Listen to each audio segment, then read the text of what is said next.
ওকে, আজকে আমাদের চ্যাপ্টারে আজকে আমাদের যে লেকচার শিটটা তার মধ্যে আমরা দেখব ম্যাট্রিক্স নির্ণায়ক এবং বিন্যাস সমাবেশ। ইনফ্যাক্ট ম্যাট্রিক্স নির্ণায়ক নিয়ে আমরা খুব বেশি কোনো সময় দেব না, খুবই অল্প সময় দেব। আমরা বাকি যে অংশটা বিন্যাস সমাবেশ তার উপরে সবচেয়ে বেশি গুরুত্ব দেব। তো এখন দেখা যাক এই ম্যাট্রিক্স নির্ণায়ক ব্যাপারটা নিয়ে হালকা করে একটু বলে ফেলি যে ম্যাট্রিক্স, ইনফ্যাক্ট ম্যাট্রিক্স থেকে বইটা তেমন অঙ্ক আসেই না বলতে গেলে। আর ম্যাট্রিক্সের কিছুই নেই সেটা জেনে রাখা ভালো। ছোট ছোট দু একটা নিয়ম যে ওকে একটা ম্যাট্রিক্সের কিভাবে ইনভার্স ম্যাট্রিক্স বের করা যায়। আমরা ম্যাট্রিক্সের গুণ এবং যোগ সবাই পারি আশা করি, আমরা সেই জিনিসটা এখানে আর ব্যাখ্যা করব না। একটা ম্যাট্রিক্সের কিভাবে ইনভার্স ম্যাট্রিক্সটা বের করা যায় সেই জিনিসটা একবার ছোট করে বলে ফেলি। এই ম্যাট্রিক্সটার ইনভার্স ম্যাট্রিক্স কত হবে?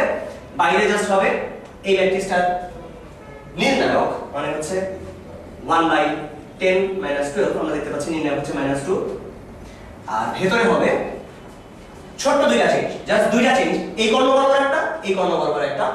এই তিনটা জিনিস মনে রাখতে হবে এখানকার ইনভার্স বের করার সময় যে ওকে এই কর্ণ বরাবর চেঞ্জ কি হবে, তারা নিজেরাই উল্টে যাবে। 2 আর 5 ছিল, এখন 5 আর 2 হবে। আর ওই কর্ণ বরাবর চেঞ্জ কি হবে, এদের চিহ্নটা চেঞ্জ হয়ে যাবে খালি, -3 - 4। আমরা যা পেয়েছি এটা হচ্ছে এই ম্যাট্রিক্সটা ইনভার্স ম্যাট্রিক্স। আসলে ইনভার্স ম্যাট্রিক্স জিনিসটা কি জিনিস, আমরা 8 2 3 4 5 এর সাথে যেই ম্যাট্রিক্সটাকে গুণ করলে আইডেন্টিটি ম্যাট্রিক্স অর্থাৎ 1 0 0 1 পাই, এই মাঝখানকার ম্যাট্রিক্সটার নাম হচ্ছে এই ম্যাট্রিক্সটার ইনভার্স ম্যাট্রিক্স। আচ্ছা, যদি বড় হয়ে যায়, যদি এই জিনিসটা অনেক বড় হয়ে যায়, মানে কি যদি 3/3 কিংবা 4/4 আকারের ম্যাট্রিক্স হয় তখন কিভাবে ইনভার্স করা যাবে? আসলে 2/2 এর জন্য জাস্ট শর্টকাট পদ্ধতি। আর 3/3 যদি হয়ে যায় কিংবা 4/4 কিংবা 2/2 যে কোনো জিনিসের জন্য জেনারেলাইজড একটা পদ্ধতি আছে, সেই জিনিসটা একটু আমি বলে ফেলি যে জিনিসটা কেমন হবে। ধরা যাক একটা ম্যাট্রিক্স দেওয়া আছে 1 3 5 2 2 9 3 1 0। এই ম্যাট্রিক্সটা ইনভার্স ম্যাট্রিক্স কত হবে? তো এই ক্ষেত্রে সবচেয়ে ভালো বুদ্ধি হচ্ছে আমাদের ক্যালকুলেটর ব্যবহার করা। ক্যালকুলেটর দিয়ে খুব ইজিলি এই ম্যাট্রিক্সে ইনপুট দিয়ে ইনভার্স বের করে ফেলা যায়। আর যদি আমাদের কাছে মনে হয় যে ক্যালকুলেটর দিয়ে করতে আমার কাছে সুবিধা মনে হচ্ছে না, কিংবা বইটা এরকম একটা প্রশ্ন আসার চান্স যদিও নেই আসলে, তাহলে সেই অবস্থায় এটার ইনভার্স কি হবে? তো আমরা ইনভার্সটার জাস্ট নিয়মটা শিখে ফেলি। এটার ইনভার্স হবে 1/,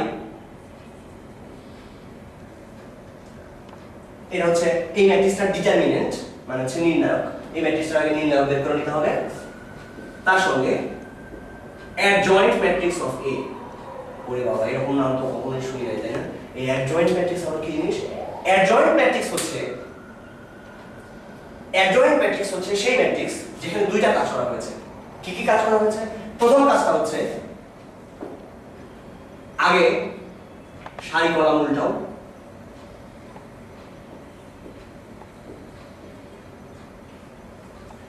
দেন প্রত্যেকটা উপাদানকে তাদের কোফ্যাক্টর বা সহগুণক দিয়ে রিপ্লেস করো।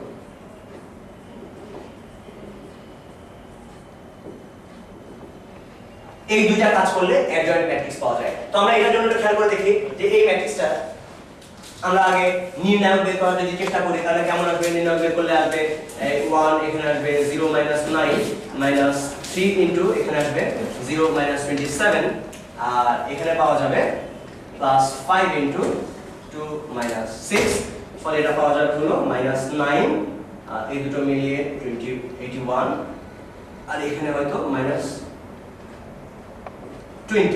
শেষ পর্যন্ত যা আসবে কত আসে? 81 - 29, that means 52। তো 52 হচ্ছে এর নির্ণায়ক। আমরা নির্ণায়কটা বের করে ফেললাম। তারপরে যেটা করতে হবে, এখন অ্যাডজয়েন্ট অফ এ, এটা কেমন আসবে? এটা হবে আগে সব সারি কলাম উল্টানো, সব সারি কলাম আগে উল্টে ফেলি। এটাকে বলে ট্রান্সপোজ করা। সারি কলাম উল্টানোকে বলে ট্রান্সপোজ করা। আগে সব ট্রান্সপোজ করি। ট্রান্সপোজ করলে কি আসবে? যেখানে সারি ছিল সেখানে সব কলাম হয়ে যাবে, কলামের জায়গায় সারি হয়ে যাবে, ফলে 1 2 3 চলে আসবে এই বরাবর, 3 2 1 তারা চলে যাবে এই বরাবর, 5 9 0 ছিল সে ঘুরে এই চলে যাবে 5 9 0। এটা আগে ট্রান্সপোজ করে নিলাম। এবার অ্যাডজয়েন্টটা হবে এই প্রত্যেকটা উপাদানের জায়গায় তাদের সহগুণক দিয়ে রিপ্লেস হবে। মানে কি? অ্যাডজয়েন্ট অফ এ, এটা কেমন হবে? অ্যাডজয়েন্ট অফ এ হবে 1 এর জায়গায় হবে 1 এর যে কোফ্যাক্টর, 1 এর কোফ্যাক্টর কত আছে? 1 এর কোফ্যাক্টর আছে এটা এই 2910 1 এর জায়গায় হবে এইটুকু, 2 এর জায়গায় হবে মাইনাস এই এখানে যে আছে তার কিন্তু তার সহগুণক হবে নেগেটিভ, এখানে যে আছে তার পজিটিভ, এখানে যে আছে তার সহগুণক হবে নেগেটিভ, এখানে যে আছে তার সহগুণক হবে পজিটিভ। সহগুণক কি জিনিস? যে আমরা সহগুণক বলতে বোঝাই দুইটা জিনিসের সমষ্টি, মানে দুইটা জিনিসের আসলে গুণফল। একটা হচ্ছে একটা চিহ্ন এবং আরেকটা হচ্ছে সারি কলাম বাদ দিলে যে ম্যাট্রিক্সটা থাকে তার নির্ণায়ক। মানে কি এই 3 এর সহগুণক কি হবে? 3 এর সারি কলাম বাদ দিলাম, 3 যে সারিতে আছে সেটা বাদ, 3 যে কলাম আছে সেটা বাদ, থাকলো কি 2 3 9 0। এবং এখানে একটা চিহ্নের ব্যাপার আছে। চিহ্নটা কেমন? একদম প্রথমে যে আছে সে প্লাস, এরপর এটা মাইনাস, এটা প্লাস, পাশাপাশি দুইটা একই চিহ্ন হবে না, তাহলে এটা প্লাস হলে এটা আসবে মাইনাস। আর এমনিতে একটা ফর্মুলা আছে এরকম যে চিহ্নটা হবে এরকম -1 to the power row plus column, সে কোন রোতে আছে আর কোন কলামে আছে তার যোগফল যেটা হবে সেটা যদি জোড় হয় আসলে তাহলে -1 টু দি পাওয়ার জোড় করলে প্লাস হয়ে যাবে, -1 টু দি পাওয়ার বিজোড় করলে মাইনাস হয়ে যাবে। আমরা এখানে লক্ষ্য করি সে 2 নাম্বার সারির 1 নাম্বার কলামে আছে, সো 2 + 1 এটা মিলে 3 হয়ে যাবে, -1 টু দি পাওয়ার 3 মানে মাইনাস এই আসবে। সো এইটা হচ্ছে এই 3 এর কোফ্যাক্টর। তো যাই হোক আমরা এই 3 এর কোফ্যাক্টর বের করে ফেলেছি।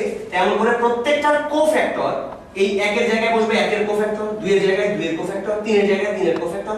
এটা বললে আমরা যেটা পাবো সেটা হচ্ছে অ্যাডজয়েন্ট অফ a, এবং তারপরে a কে একদম বাইরে এই 1/52 নিতে হবে, কারণ আমরা দেখতে পাচ্ছি এখানে 1 নির্ণায়ক নেওয়া আছে। এটা করলে যে ম্যাট্রিক্সটা পাওয়া যাবে সেটাই হচ্ছে এটা ইনভার্স ম্যাট্রিক্স। বোঝা যাচ্ছে এটা অনেক ঝামেলার ব্যাপার, কোনো দরকার নাই, কারণ 2 এর ভর্তি পরীক্ষায় এই জিনিস আসে না। ওকে, আমরা তারপরও জেনে রাখলাম আমাদের ভবিষ্যতে কাজে লাগবে। ওকে, এটা বাদ আমরা এই টপিকসে আর থাকবো না। আমরা এখন দেখতে চাই নির্ণায়ক। নির্ণায়কের ক্ষেত্রেও তেমন খুব বেশি কিছু বলার নেই। নির্ণায়ক ক্ষেত্রে যে ধরনের জিনিস আসে সেটা নিয়ে একটু বলে ফেলা যাক। নির্ণায়কের কিছু প্রপার্টি মনে রাখলে অনেক সুবিধা হয়। যে আমরা জানি যে 3 5 7 6 8 10, আমি হয়তো তোমাকে প্রশ্ন করলাম যে এই নির্ণায়কের মান কত, তুমি কোনো কিছু চিন্তা না করে দুম করে বলে দিতে পারো এই নির্ণায়কের মান হচ্ছে 0। নির্ণায়কের মান কখন 0 হয় জাস্ট এই জিনিসটা একটু মাথার মধ্যে রাখো। যদি কখনো দেখো যে এরা সমান্তর ধারায় যাচ্ছে, আরেকবার বলছি আমি, 2 3 4 এরা সমান্তর ধারায় আছে, 3 5 7 এরা সমান্তর ধারায় আছে, 6 8 10 এরা সমান্তর ধারায় আছে, তখন তুমি কোনো চিন্তা না করে বলে দিতে পারো এটার মান হবে 0। কেন ভাইয়া এটা কেন 0 হবে? সেই কারণটা আসলে খুব বেশি সিম্পল। কারণ আমরা যদি কখনো এই দুটো কলামের মধ্যে অপারেশন করি, আমরা যদি বলি যে c1 dash equal to c1 - c2, তখন খেয়াল করো তখন কি চলে আসবে? এটা আসবে -1, এটা -2, এটা -2। আবার যদি c2 dash equal to c2 - c3 করি, সেই অপারেশনটা করলে একই জিনিসই পাবো, -1 -2 -2। তার মানে হচ্ছে দুইটা কলাম সেম হয়ে যাচ্ছে। দুইটা কলাম যদি সেম হয়ে যায় তখন খুব ইজিলি বলে দেওয়া যায় এই নির্ণায়কের মান 0। এটা কেন হয় জানো তো? কারণটা অনেক সিম্পল আসলে। যেই কলামটা শূন্য না তার সাপেক্ষে এখন বিস্তার করে দেখো। যদি 4 এর সাপেক্ষে বিস্তার করা যায়, 4 এর সাপেক্ষে বিস্তার করলে আমি কি পাবো? 4 এর সাপেক্ষে না, এই কলামের সাপেক্ষে যদি বিস্তার করি তাহলে 4 কে নিলে 4 এর সাথে 4 এর কোফ্যাক্টর থাকবে। দেখো এই -2 এর সাথে -2 গুণ করে আবার যদি -2 এর সাথে -2 বাদ দাও এটা 0 হয়ে যাবে। 7 তুমি যদি নাও তাহলে কি 7 এর সারি কলাম বাদ দিলে দেখো -1 -2 -2 -1 এই গুণ করলে এটাও 0 হয়ে যাবে। 10 এর সাথে যেটা গুণ থাকবে সেটাও 0। জিনিসটা দাঁড়াবে এরকম 7 * 0 + 10 * 0, আগে মাইনাস এরকম যদি জিনিসটা আসে তার মানে কি শেষ পর্যন্ত 0ই আসবে। তো যাই হোক সেটা ব্যাপার না। যদি দুইটা সারি কিংবা দুইটা কলাম সেম হয়ে যায় তাহলে তুমি নির্দ্বিধায় বলে দিতে পারো এই নির্ণায়কের মানটা 0। এবং আরো তার সুন্দর একটা অ্যাপ্লিকেশন হচ্ছে, যদি কখনো আমরা দেখি যে ওকে তিনটা আছে সমান্তর ধারায়, তাহলে কোনো চিন্তা ছাড়াই বলে দিতে পারো এটা হবে 0। বুয়েটের একটা প্রশ্ন ছিল, সেই প্রশ্নটা দিকে এবার তাকাও। তুমি যদি এটা জানো তাহলে কত ইজিলি তুমি অ্যানসার করে দিতে পারো এটা খেয়াল করো। বুয়েটের প্রশ্নটা ছিল এরকম টাইপের দেখতে, এক্সাক্ট মনে নেই, বলা ছিল যে 6 8 10 2 4 হয়তো এরকম ছিল, 2 7 12 সাপোজ এরকম একটা জিনিস ছিল, দিয়ে বলছে এটা মান হচ্ছে 0। যখন দেখতে পাচ্ছ এটা 0 তখন বুঝতে পারছো এবং ভালো করে খেয়াল করো যে এটা আছে সমান্তর ধারায় 2 7 12 6 8 10 এটাও সমান্তর ধারায়। তার মানে এটা কেমন ভাবে থাকবে? অবশ্যই এই অংশটাও সমান্তর ধারায় থাকবে। তার মানে x এর ভ্যালু আসলে কত হবে? 3 5 7। কিছু চিন্তা করার দরকার নেই, x এর ভ্যালু এখানে হবে 7। প্রশ্নটা ছিল x এর মান কত, এটা একটা অবজেক্টিভ টাইপের অঙ্ক ছিল। ওকে, আমাদের নির্ণায়ক আমরা আর তেমন বেশি কিছু এখানে জানতে চাই না, জাস্ট একটা কথা বলে ফেলি যে যারা ঢাকা ইউনিভার্সিটিতে পরীক্ষা দেবে তাদের জন্য এটা ইম্পর্টেন্ট। প্রত্যেকবারে নির্ণায়কের একটা মান আসে এবং তাদের জন্য একটু বলে রাখি যে এই নির্ণায়কের মান যখনই আসে তখন মোটামুটি 90% ক্ষেত্রে এটার মান অ্যানসার হয় 0। সো তুমি যখন টাইম পাচ্ছ না তখন খালি দেখবে অপশন কি কি আছে, তার মধ্যে যদি 0 থাকে তাহলে যদি তোমার টাইম না থাকে আর দুম করে জিরো মেরে দিবা পরে চলে যাবে। ওকে, এবার আমরা যাচ্ছি বিন্যাস সমাবেশ। এটা লাইফের জন্য অনেক ইম্পর্টেন্ট একটা চ্যাপ্টার এবং অনেক বেশি মজার, অনেক বেশি বোঝার একটা চ্যাপ্টার। তো বিন্যাস সমাবেশ যদি আমাদেরকে জানতে হয় তাহলে আগে যেটা জানা উচিত সেটা হচ্ছে কখন আমরা যোগ করি আর কখন গুণ করি, এই দুটা ব্যাপার। এই দুটা ব্যাপার একটু ভালো করে আমরা জেনে নিই, তারপরে আমরা মূল চিন্তা শুরু করছি। ধরা যাক আমাদেরকে ঢাকা থেকে খুলনাতে যেতে হবে কুষ্টিয়া হয়ে, অর্থাৎ কুষ্টিয়ায় পা রেখে তারপরে খুলনা যেতে হবে। আমরা হয়তো জানি যে ঢাকা থেকে কুষ্টিয়া যাওয়ার রাস্তা আছে 3টা।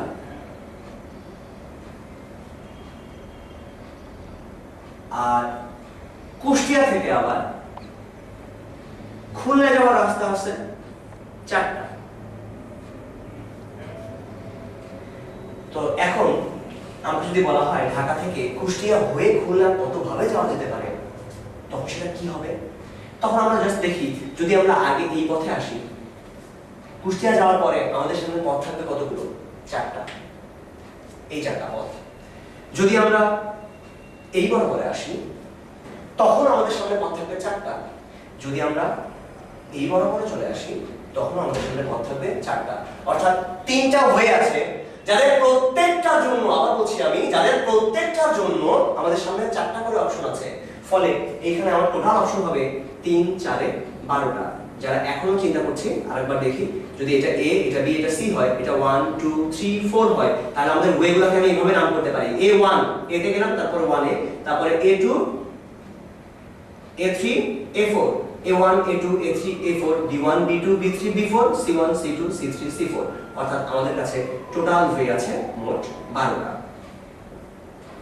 এইবার যদি বলা হয় জিনিসটা এরকম না, কিরকম মাঝখানে কুষ্টিয়া হয়ে যাচ্ছিল তুমি সেভাবে যেও না, আমি ডিরেক্টলি ঢাকা থেকে খুলনা পর্যন্তই যাব, বাট দুই রকম ভাবে।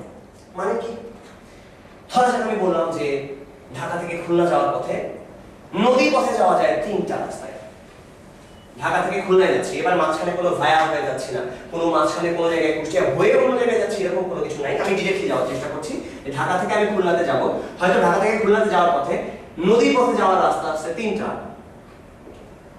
এবং সড়ক পথের যাওয়ার রাস্তা আছে 4টা। এখন যদি আমি প্রশ্ন করি মোট কত ভাবে ঢাকা থেকে খুলনাতে যাওয়া যেতে পারে, তাহলে লক্ষ্য করো এবারে কিন্তু আর গুণ করার কোনো প্রয়োজন পড়ছে না যে একটা গেলাম তারপরে আরো অন্যরকম। এবার ব্যাপারটা খুব সিম্পল যে ওকে আমার মোট রাস্তার সংখ্যা হচ্ছে 3 + 4 7টা। অর্থাৎ যখন কাজগুলো সম্পূর্ণ হয়ে যাচ্ছে, সম্পূর্ণ কাজগুলো আমরা জাস্ট একটা একটা করে যোগ করি। আর যখন একটা হয়ে একটা জায়গায় যাচ্ছি, কাজের অংশ নিয়ে চিন্তা করছি যে ওকে আগে ঢাকা থেকে কুষ্টিয়া গেলাম, তারপর কুষ্টিয়া থেকে খুলনা, কাজের এই অংশ যদি হয় যে এটা করে ওটা করতে হচ্ছে, পুরো কাজটা এখন শেষ হয় নাই, এই অবস্থায় আমরা গুণ করি। তাহলে গুণ আর যোগ ব্যাপারটা একটু করে বোঝা গেল। এইবার আমরা যেটা দেখতে চাই সেটা হচ্ছে পারমুটেশনস। ধরা যাক আমার কাছে মোট 4টা বর্ণ আছে A B C D। আমি প্রশ্ন করলাম এদেরকে আমি কত ভাবে সাজাতে পারি, A B C D এদেরকে আমি কত ভাবে সাজাতে পারি। আমি প্রত্যেকটা ওয়ে আমি আসলে এখানে দেখাতে চাই, আমি সবগুলা ওয়ে দেখাতে চাই কত ভাবে এদেরকে সাজানো সম্ভব। তো আমার কাছে মোট 4টা জায়গা আছে A B C D। এই 4টা জায়গায় আমি A B C D এদেরকে সাজাতে চাই। তো আগে খেয়াল করি যে প্রথম যে ঘরটা, সেই প্রথম ঘরে কি হতে পারে? A হতে পারে, B হতে পারে, C হতে পারে, অথবা D হতে পারে। অর্থাৎ প্রথম ঘরে আমাদের সামনে অপশন আছে 4 রকম। এখন কথা হচ্ছে প্রথম ঘরে যদি আমি A নিই, আগে বলে নিচ্ছি যে এই 4টা জিনিস তারা রিপিট করবে না। অর্থাৎ একবার যদি আমি A নিই, দ্বিতীয়বার আর A নিতে পারবো না, পুনরাবৃত্তি এখানে নেই। তখন প্রথম ঘরে যদি আমি A রাখি, তাহলে দ্বিতীয় ঘরে আমার সামনে অপশন কি কি থাকবে? তখন তার A কে রাখা যাচ্ছে না, তখন অপশন থাকবে 3টা, হয় B, নয় C, নয় D। ঠিক একই ভাবে B এর জন্য অপশন থাকবে 3টা, A C D। C এর জন্য থাকবে 3টা, A B D, এবং D এর জন্য থাকবে 3টা, A B C। তাহলে দ্বিতীয় ঘরে আমি যখন গেলাম তখন আমার কাছে আসলে টোটাল অপশন কতগুলো সেটা আরেকবার ভালো করে খেয়াল করি। দ্বিতীয় ঘর পর্যন্ত আমাদের কাছে টোটাল কতগুলো অপশন আছে? প্রথম ঘরে আমাদের টোটাল অপশন ছিল 4টা, দ্বিতীয় ঘরে এই 4টা প্রত্যেকের জন্য 3টা করে আছে। এটা কিন্তু ইম্পর্টেন্ট ব্যাপার। চারটার প্রত্যেকের জন্য তিনটা করে, এর জন্য যেমন তিনটা, বি এর জন্য তিনটা, সি এর জন্য তিনটা, ডি এর জন্য তিনটা। অর্থাৎ এই ঘরে কি কি জিনিস হতে পারে, এ আর বি মিলে এখানে তৈরি হতে পারে। এই সেকেন্ড ঘরটার জন্য আমি যখন লক্ষ্য করছি, সেকেন্ড ঘরে কি কি হতে পারে, এ বি হতে পারে, এ সি হতে পারে, এ ডি হতে পারে, বি এ হতে পারে, বি সি হতে পারে, বি ডি হতে পারে, C A, C B, C D, D A, D B, D C, এরকম করে মোট 12টা অপশন হতে পারে। চারটা, তার জন্য প্রত্যেকের জন্য তিনটা করে। তার মানে আমি বলতে পারি 4 ইনটু 3, দুইটা ঘর পর্যন্ত আমি যদি যাই তাহলে টোটাল অপশন হবে কতগুলা, মোট 12 রকম ভাবে আমি এই দুইটা ঘর ফিল আপ করতে পারি। এই 12 রকম ভাবে ফিল আপ করা যায়। এবার আমরা তৃতীয় ঘরের কথা চিন্তা করছি। থার্ড যে ঘরটা, মোট 4টা ঘর আমাদের কাছে আছে, তার জন্য আমরা চিন্তা করি যদি আমরা আগে এ বি নিয়ে ফেলি, এ বি নিয়ে ফেলি প্রথম দুইটা ঘরে, তখন থার্ড ঘরে আমাদের সামনে অপশন থাকবে দুইটা, হয় সি নাইলে ডি, কারণ এ বি তো আগে নিয়ে ফেলছি। যদি এসি নেই তখন আমাদের সামনে অপশন থাকবে কয়টা, দুইটা। কি কি থাকবে, এ আর সি যদি আমরা নিয়ে ফেলি তখন এখানে অপশন থাকবে হয় বি নাইলে ডি। আমরা যদি এডি নেই তখন থাকবে দুইটা, বি এর জন্য দুইটা, ডিসি এর জন্য দুইটা, বিডি এর জন্য দুইটা। এমন করে প্রত্যেকের জন্যই আমি দেখতে পাচ্ছি আর কতগুলো করে আছে, দুইটা করে। তাহলে আমরা দেখলাম এখানে মোট 12টা আছে, যাদের প্রত্যেকের জন্যই দুইটা করে আছে। তার মানে মোট কতগুলো অপশন হবে, 24টা। 12 গুণে 24টা অপশন আমি এই থার্ড কেসে গিয়ে পাবো। এই জিনিসটা ইম্পর্টেন্ট। তার মানে আমরা তৃতীয় ঘরে দেখতে পাচ্ছি আমাদের অপশন আছে দুইটা করে করে, প্রত্যেকের জন্য দুইটা করে। তার মানে আমরা তৃতীয় ঘর পর্যন্ত টোটাল অপশন হচ্ছে 4 ইনটু 3 ইনটু 2। তৃতীয় ঘরে যখন আমি গেছি তখন আমার সামনে আসলে এই ধরনের জিনিসগুলো আমরা পেয়েছি অলরেডি। এ বি সি, এখান থেকে পাবো A B D, A C B, A C D, এরকম করে এডি এর জন্য কিছু পাওয়া যাবে। এখন তৃতীয় ঘর তো শেষ, 4 নম্বর ঘরে যখন আমি চিন্তা করব তখনও খেয়াল করি এ বি সি অলরেডি নেওয়া হয়ে গেছে। 4 নম্বর ঘরে আসলে একজনই মাত্র ফাঁকা আছে, সে কে, just D. A B D যখন আমি নিয়ে ফেলেছি তখন 4 নম্বর ঘরে জাস্ট একজনই আছে, সে সি। এ সি বি নিয়ে ফেলে তখন 4 নম্বর ঘরে আছে just D. A C D নিয়ে ফেলে 4 নম্বর ঘরে শুধু বি, আর কোনো অপশন আসলে আমাদের নেই। অর্থাৎ প্রত্যেকের জন্য এখন একটা করে অপশন আছে। 4 নম্বর ঘরে আমার অপশন আছে একটা করে। সুতরাং 4 নম্বর ঘর পর্যন্ত টোটাল যে অপশন সেটা হবে 4 ইনটু 3 ইনটু 2 ইনটু 1, প্রত্যেকের জন্য একটা করে। এই কারণে আমরা কিন্তু গুণ করছি। গুণ ব্যাপারটা খেয়াল করি। প্রথমে ছিল 4টা, তাদের প্রত্যেকের জন্য তিনটা করে, 4 ইনটু 3। তারপরে মোট যে 12টা ছিল, 3 4 12, 12টার প্রত্যেকটার জন্য দুইটা করে, 12 গুণ 2 24। তারপরে এই 24টা প্রত্যেকটার জন্য একটা করে, 24 একে 24। তার মানে আমাদের টোটাল অপশন হচ্ছে এই 24টা, 4 ইনটু 3 ইনটু 2 ইনটু 1। এই জিনিসটাকে আমরা কি বলি, 4 ফ্যাক্টোরিয়াল বলি। আমরা এটাকে বলি 4 ফ্যাক্টোরিয়াল বা ফ্যাক্টোরিয়াল 4। তো আমরা অলরেডি যখন এটা জানি, এই আইডিয়াটা অনেক বেশি গুরুত্বপূর্ণ যে কিভাবে আমরা জিনিসটাকে 4 ফ্যাক্টোরিয়াল করলাম। তাহলে যদি আমাদের কাছে এখন 5টা জিনিস থাকে a b c d e, তাহলে আমরা দুম করে বলে দিতে পারি যে এখন আমাদের অপশন হবে আসলে 5 ফ্যাক্টোরিয়াল বা 5 into 4 into 3 into 2 into 1, that means 120 রকম পায়। তো এখন যদি বলা যায় যে আমাদের কাছে জিনিস আছে মোট এই 5টা a b c d e, এবং সেখান থেকে আমি নিতে চাই মাত্র 3টা ঘর। এবার ঘর আছে 3টা। আগেরবার লোক ছিল 4 জন, ঘর ছিল 4 জন, বাট এবার লোক আছে 5 জন, ঘর কিন্তু 3টা। তখন কি হবে, প্রথম ঘরের জন্য আমি দেখতে পাই ঠিক আগের মতো করে প্রথম ঘরের জন্য আমার অপশন থাকবে মোট 5 রকম, a b c d e। তাদের প্রত্যেকের জন্য সেকেন্ড ঘরে অপশন থাকবে 4টা করে, a যদি নিয়ে ফেলি বাদ বাকি 4টা থাকবে। আর যখন দুইটা ঘর ফিল আপ করা হয়ে গেছে তখন আর অপশন থাকবে 3টা। অর্থাৎ এই অবস্থায় আমি যদি বলি 5টা থেকে 3টাকে নিয়ে কতভাবে সাজানো যায়, এটাকে লেখা হয় এইভাবে 5p3। 5টা থেকে 3টাকে নিয়ে সাজানো যায় কত উপায়, 5 into 4 into 3। কোন ফর্মুলা যদি তোমরা জেনে থাকো সেই ফর্মুলা পরে শেখো, আগে এই বেসিক জিনিসটা শেখো যে 5p3 মানে হচ্ছে 5 থেকে শুরু করে জাস্ট 3টা সংখ্যার গুণফল। আমি যদি বলি 100p2, এটা মানে কি, তার মানে হচ্ছে জাস্ট দুইটা ঘর আছে আমার কাছে, প্রথম ঘরে থাকবে 100, দ্বিতীয় ঘরে 99, এটাই आंसर। আমার কোন ফ্যাক্টোরিয়ালের ফর্মুলা যদি জেনে থাকি সেটা একটু পরে শিখবো আমরা। আচ্ছা, তাহলে এটাই মেইন আইডিয়া। তোমরা তোমাদের ক্যালকুলেটরে কখনো 1000p2 দিলে প্রবাবলি आंसर দিতে পারবে না, বাট তুমি কিন্তু জানো যে এটার মানটা আসলে কত। প্রথম ঘরে 1000, দ্বিতীয় ঘরে থাকবে 999, সো आंसर হবে 999000। যদি এখানে 1 লক্ষ থাকে তাহলে তোমার এই आंसरটা করতে ভুল হওয়ার কথা না। তো এখন আসো যে আমরা এবার একটু লক্ষ্য করি যে এই যে ফর্মুলাটা আমরা কেবল দেখলাম, যে আমরা দেখলাম যে যদি 10টা থেকে 3টাকে নেওয়া যায় সেটা কোনভাবে নেওয়া যেতে পারে। প্রথম ঘরে 10 উপায়, দ্বিতীয় ঘরে 9 উপায়, তৃতীয় ঘরে 8 উপায়। সিম্পলি এটাই হচ্ছে 10p3 যদি আমি কাউকে রিপিট না করি। তো এই জিনিসটাকে দেখার পরে ম্যাথমেটিশিয়ানরা চিন্তা করলেন এটাকে একটা জেনারেলাইজড ফর্ম দেওয়া যাক। তারা বললেন যে আচ্ছা এখানে তো 8 পর্যন্ত আছে, আমরা এক কাজ করি, এটাকে 7 6 5 এমন করতে করতে শেষ পর্যন্ত 1 পর্যন্ত গুণ করে দিই। আর যেহেতু একটা পাপ আমরা করেছি, পাপের প্রায়শ্চিত্ত করতে হবে, আমরা নিচে ভাগ করে দিই, যতগুলো উপরে গুণ করেছি সেই একই জিনিস দিয়ে নিচে ভাগ করে দিলাম। তো এখন যে অবস্থাটা দাঁড়ালো সেটা কিন্তু এখন ফ্যাক্টোরিয়ালের ফর্মে চলে আসছে, কারণ 10 থেকে শুরু করে 1 পর্যন্ত এই জিনিসটাকে আমরা বলি ফ্যাক্টোরিয়াল 10, আর নিচে যেটা আছে সেটাকে আমরা বলি ফ্যাক্টোরিয়াল 7। কিন্তু আমাদের হিসাবের মধ্যে তো 7 কোথাও ছিল না, 10 আর 3 ছিল। তো 7 কে কিভাবে 10 আর 3 দিয়ে রাখা যায়? আমরা জানি 10 - 3 মানে হচ্ছে 7, তার মানে এটা 10, নিচে হবে 10 - 3। তার মানে আমরা যেটা পেলাম 10p3 মানে হচ্ছে ফ্যাক্টোরিয়াল 10/10 - 3। যদি এটা সত্যি হয় তাহলে এটা সত্যি না হওয়ার কোনো কারণ নেই, যে 11p4 হবে ফ্যাক্টোরিয়াল 11/11 - 4, npr হবে ফ্যাক্টোরিয়াল n/ফ্যাক্টোরিয়াল n - r। এইটুকু হচ্ছে বিন্যাসের একেবারে বেসিক জিনিস। তো আমরা যখন বিন্যাস শিখলাম, আমি প্রেফার করি যে এই জায়গাটাতে আমরা ঠিক এখান থেকেই আগে সমাবেশটা শিখে ফেলি, তারপরে আমরা অন্য জিনিস শিখবো, তারপরে আমরা বিন্যাসের যে স্পেশাল কেসগুলো আছে সেগুলো নিয়ে আলোচনা করব। আমরা এখনই সমাবেশ ব্যাপারটা একটু আইডিয়া নেওয়ার চেষ্টা করি, কারণ বিন্যাস এবং সমাবেশ আসলে খুব আলাদা করে পড়ানো তেমন কোনো উচিত না। যে কোনো বিন্যাসের অঙ্ক সেটাকে আগে সমাবেশ দিয়ে চিন্তা করে তারপর বিন্যাস করা যায় খুব ইজিলি। তো আমরা এখন বিন্যাস তার মেইন সূত্রটা যেটা সেটা দেখে ফেলেছি, যে npr মানে হচ্ছে ফ্যাক্টোরিয়াল n/ফ্যাক্টোরিয়াল n - r। এখন আমরা ncr, n সংখ্যক বস্তু থেকে r সংখ্যক বস্তু নিয়ে কতভাবে সমাবেশ করা যায়, কতভাবে বাছাই করা যায় সেই জিনিসটাকে দেখতে চাই। আগের যে প্রশ্নটা ছিল সেই প্রশ্নটাকে এখন আমরা আলাদাভাবে চিন্তা করি, যে ওকে ধরা যাক আমার কাছে 3টা পোস্ট আছে, 3টা পোস্ট আমি জানি আমার কাছে মোট 3টা পোস্ট আছে। সেই 3টা পোস্ট কি কি? সেই 3টা পোস্ট হচ্ছে, একজন হলো চেয়ারম্যান, আরেকজন ভাইস চেয়ারম্যান, আরেকজন হলো সেক্রেটারি। তো আমি যদি এখন আমার যদি সামনে অপশন থাকে এ থেকে যে পর্যন্ত, আবুল বাবুল কাবুল ডাবুল ইবুল ফাবুল গাবুল হাবুল আইবুল জাবুল, এমন করে মোট 10 জন যদি থাকে, সেখান থেকে আমি নিতে চাই 3 জনকে, যাদেরকে দিয়ে আমি বাছাই করব। তো আমি কাদেরকে নেব, কিভাবে নেওয়া যায় সেই জিনিসটা একটু ভাবার চেষ্টা করি।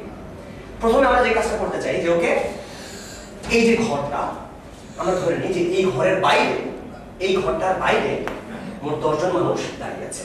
ওই পাশে ওই কোনো একটা জায়গায় মোট 10 জন লোক দাঁড়িয়ে আছে, আর ওখানটা দরজা, আমরা দরজা দিয়ে ভিতরে ঢুকাবো, আগে দাঁড় করাবো, তারপর বসাবো। আমার বলছি আমি বাইরে তারা ছিল, এখানে চেয়ার 3টা দেখা দেওয়া আছে। আমি যেটা করতে চাই, আগে আমি বাইরে থেকে লোককে নিয়ে আসবো ভিতরে, তাদেরকে দাঁড় করিয়ে রাখবো, তারপর তাদেরকে এখানে বসাবো। এই হচ্ছে আমার কাজ। তো বাইরে কজন লোক দাঁড়িয়ে আছে? মোট 10 জন, এই আবুল থেকে জাবুল পর্যন্ত। তো এই 10 জন থেকে আমি আগে ভেতরে নেওয়ার চেষ্টা করি। আগে আমরা দেখি যে কতভাবে ভেতরে দাঁড় করানো যায়। যখন তারা দাঁড়িয়ে আছে, এটা একটু খেয়াল করি, যে যখন দাঁড়িয়ে আছে তখন এই এ বি ইউ যা এ ই বি কিন্তু আলাদা কোনো ব্যাপার না। আমি বললাম কে কে দাঁড়িয়ে আছে, বললাম আবুল বাবুল ইবুল, আরেকজন বলল আবুল ইবুল বাবুল, তাতে কিছু যায় আসে না।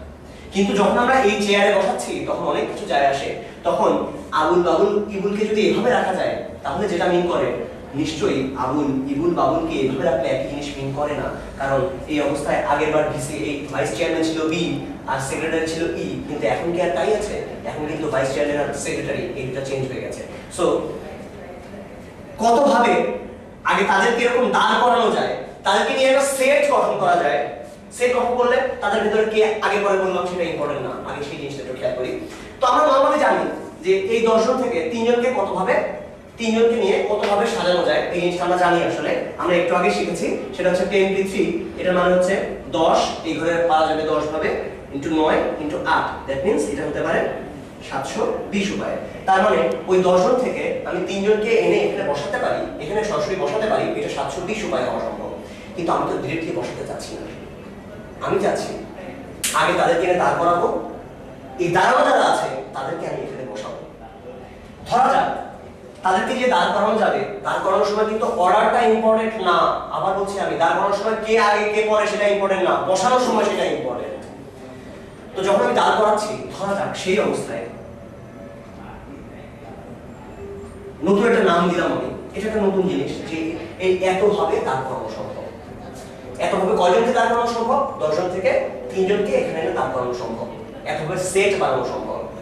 এখন আমার কথা হচ্ছে, এই প্রত্যেকটা সেটকে, এই যে 3টা চেয়ার আছে, এই তিনটা চেয়ারে কত ভাবে বসানো যায় আমরা জানি যে পাঁচটা বস্তুকে পাঁচটা জায়গায় বসানো যায় 5 ফ্যাক্টরিয়াল উপায়ে, চারটা বস্তুকে চারটা জায়গায় বসানো যায় 4 ফ্যাক্টরিয়াল উপায়ে। তাহলে এখন আমরা কতগুলো বস্তু আমাদের কাছে দাঁড়িয়ে আছে, কতজন মানুষ দাঁড়িয়ে আছে? তিনজন, এবং তাদের জন্য চেয়ার কতগুলো খালি আছে? তিনটা। তিনজন মানুষকে তিনটা চেয়ারে কত ভাবে বসানো যায়? ফ্যাক্টরিয়াল 3 উপায়ে। তাহলে আমরা 10 জন থেকে 3 জনকে নিয়ে বসিয়ে ফেলতে পারলাম। এবং এই ওয়েটাই অবশ্যই একটু আগে আমি যেটা কথা বলেছিলাম 10 জন থেকে 3 জনকে নিয়ে কত ভাবে বসানো যায় তার সমান। তার মানে কি? আমরা তার মানে এখান থেকে দেখতে পাচ্ছি 10c3 এটা আসলে 10p3 বাই ফ্যাক্টরিয়াল 3। ইনফ্যাক্ট আমরা যে কাজটা করলাম সেটা আমরা বলি, এই জিনিসটা একেবারে বেসিক একটা ধারণা যে আগে আমরা বাছাই করে নেই তারপরে সাজাই। এটা খুবই খুবই খুবই বেসিক একটা ধারণা যে এনসিআর আগে ডেকে আনো, এর জন লোক থেকে 8 জন লোককে এখানে ডেকে এনে দাঁড় করাও, তারপরে এই 8 জন লোককে তুমি যদি বসাও তাহলে তুমি বুঝে যাবে যে n জন লোক থেকে 8 জন লোককে কতভাবে বসানো যায়। এবং এখান থেকেই আমরা এনসিআর এর ফর্মুলাটা জেনে যাই। এনসিআর আসলে এনপিআর কে আর ফ্যাক্টরিয়াল দিয়ে ভাগ করলে যা হয় সেই জিনিসটা, অর্থাৎ উপরে থাকবে ফ্যাক্টরিয়াল n বাই নিচে ফ্যাক্টরিয়াল n মাইনাস r, তার সঙ্গে আরো থাকবে ফ্যাক্টরিয়াল r। এবার আমরা আবার বিন্যাসে ফিরে যেতে চাই এবং বিন্যাসের কিছু অঙ্ক একটু দেখতে চাই।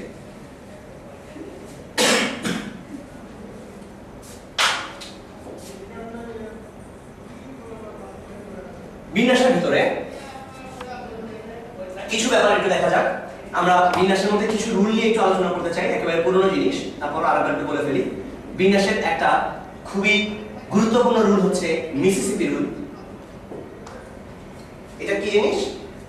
যদি একই জিনিস দুইবার থাকে, আমি বললাম যে আমার কাছে একটা শব্দ আছে, সাপোজ বাংলাদেশ, এই শব্দটাকে নিজেদের ভিতরে কতভাবে সাজানো যেতে পারে। তখন আমরা লক্ষ্য করি যে আগের মতো যদি হতো তখন খুব সোজা করে আমরা সাজিয়ে ফেলতে পারতাম। মোট কতগুলো বর্ণ আছে? 1 2 3 4 5 6 7 8 9 10, 10টা বর্ণ আছে। 10টা বর্ণ যদি প্রত্যেককে আলাদা আলাদা হতো তখন আমরা খুব সহজেই বলে ফেলতে পারতাম এর হচ্ছে ফ্যাক্টরিয়াল 10 উপায়ে। কিন্তু এখন আমরা দেখতে পাচ্ছি যে এর ভিতরে কি আছে? এর ভিতরে দুইটা এ আছে, আর কোনো কিছু ডাবল আছে না, আর বাদ বাকি যারা আছে না হচ্ছে B N G N T E S H. So দুইটা এ আছে। এই অবস্থায় কি হবে সেটা বুঝতে গেলে আমরা একটা ছোট উদাহরণ নিয়ে চিন্তা করি। সাপোজ উদাহরণটা হচ্ছে এ বি সি ডি। একটু আগে আমরা যেটা নিয়ে কাজ করেছি সেটা আমরা দেখেছিলাম যে এ বি সি ডি কে নিয়ে সাজানো যেতে পারে টোটাল কত উপায়ে? টোটাল 24টা উপায়ে, কারণ ফ্যাক্টরিয়াল 4 উপায়ে। তো সেই 24টা উপায় আর আমরা একটু দ্রুত দেখে ফেলি। আমরা একবার একটু ভালো করে খেয়াল করি যে 24টা উপায় আসলে কেমন ছিল। সেই 24টা উপায় এরকম ছিল, এ বি সি ডি। এ কে যদি সামনে রাখা যায়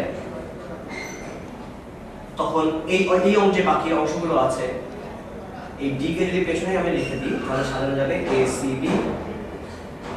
ডি কে পেছনে আগে লিখে দিই, এখানে সাজানো যাবে A C B, B A C, B C A, C A B, C B এ।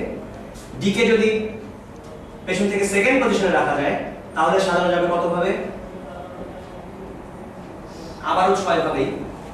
এবং সেখানে আসলে এই জিনিসগুলো রিপিট হবে। এই এসিবি ছিল সেটাকে আমি এভাবে লিখব, বিএসি ছিল এই বিএসি, এখানে আবার বিসিএ, এখানে সিএবি, আর এখানে ছিল সিবিএ। যদি ডি কে আমি সামনে থেকে সেকেন্ড পজিশন অর্থাৎ দ্বিতীয়, এই প্রথম থেকে বাম পাশ থেকে দ্বিতীয় পজিশনে রাখি তাহলে আসলে আলটিমেটলি একই জিনিসই থাকবে। এখানেও এই ডি কে রাখলে এখানে ABC, D D D D D, এখানেও ঠিক একই ভাবে মোট 6 রকম ভাবে হবে। আর ডি কে যদি সামনে রাখা যায় তখন একেবারে সামনে থাকবে ডি এ বি সি, এখানে থাকবে ডি এ সি বি। এমন করতে করতে করতে করতে মোট 6টা উপায় রাখা যাবে। তাহলে 6 6 6 6 মোট 24টা উপায় আমি এদেরকে সাজাতে পারবো। এখন আমার কথা হচ্ছে যদি আমি এই কাজ করি, আমি বি এবং সি কে বলে দিলাম বাবা আজ থেকে তোমাদের নাম হচ্ছে এ, তাহলে ওরা কি দাঁড়াবে? ওরা দাঁড়াবে এখন এ এ এ ডি। এখন ব্যাপারটা কেমন হবে? এখনো কি আমি এই টোটাল 24টা উপায় সাজাতে পারবো? আসলে আমি টোটাল 24টা উপায় সাজাতে পারবো না। কেন পারবো না? তার কারণ হচ্ছে এইখানে যে লাস্টে যখন ডি থাকবে তখন এই এ বি সি এরা হয়ে যাবে কি এ এ এ ডি। এরা হয়ে গেল এখন এরকম যে এ এ এ ডি। যখন এই এসিবি থাকবে সি আর বিও তো এই হয়ে গেছে, এরা কি দাঁড়াবে এখন? এরা দাঁড়াবে এ এ এ ডি। এরা কি হবে? এরা হবে এ এ এ ডি। এরা হবে A A A D, A A A D, A A A D. এরকম 6টা এ এ এ ডি। এরা আলাদা কোনো কিছু মিন করে না, এরা সবাই আসলে একটাই, সেটা কি এ এ এ ডি। ঠিক একই ভাবে এইখানে যারা যারা আছে তাদের কথা আমরা একটু চিন্তা করি তারা কি হয়ে যাবে, তারা হবে এ এ ডি এ আডা, এরা কি হবে, এরা হবে এ এ ডি এ আডা, এমন করে করে এরা হবে আডা আডা আডা আডা। আর এখানে যারা আছে তারা কি হবে এ এডি, আর এরা তো এ হয়ে গেছে এখন, সো এরা হবে এডি এ, এরা হবে আডা, এরা হবে আডা আডা আডা। আর লাস্টে যারা আছে তারা কি হবে, তারা হবে ডা। তাহলে আসলে এই যে 24 রকম জিনিস ছিল, এই 24 রকম জিনিস মিলে এখন আর 24টা নেই, এখন কতগুলো হয়েছে, জাস্ট মাত্র 4 রকম। আর আড আডা ডা, এর মোট 4 রকম জিনিস আমরা পেয়েছি। অর্থাৎ কি হলো আসলে, আসলে যেটা হলো সেটা হচ্ছে এই 24 রকম জিনিস তারা 6টা করে করে জাস্ট একটা জিনিস হয়ে গেছে, প্রতি 6টা মিলে একটা রকম জিনিস হয়ে গেছে। ফলে যেটা হয়েছে আসলে এই 24 কে আসলে 4 দিয়ে ভাগ করা হয়ে গেছে, না 24 কে আসলে 6 দিয়ে ভাগ করা হয়ে গেছে। প্রতি 6টা মিলে 24টা মিষ্টি ছিল, 6টা করে করে নিয়ে যদি প্যাকেট করা যায় তাহলে কতগুলো প্যাকেট হবে, মোট 4টা প্যাকেট দাঁড়াবে। এই হচ্ছে আমাদের আনসার। এখন এই 6টা আসলে কোথা থেকে আসলো, ওই যে 3টা ছিল, যেই তিনজন একই জিনিস হয়ে গেছে এ বি সি, তারা এখন 3টাই কি হয়ে গেছে, এ হয়ে গেছে। ফলে ওই 3টা যারা নিজেদের মধ্যে সাজতে পারতো 6টার উপায়ে, সেই 6টা সাজ কোনো কাজে লাগছে না এখন, এই 6 জন মিলে আসলে একজন হয়ে গেছে।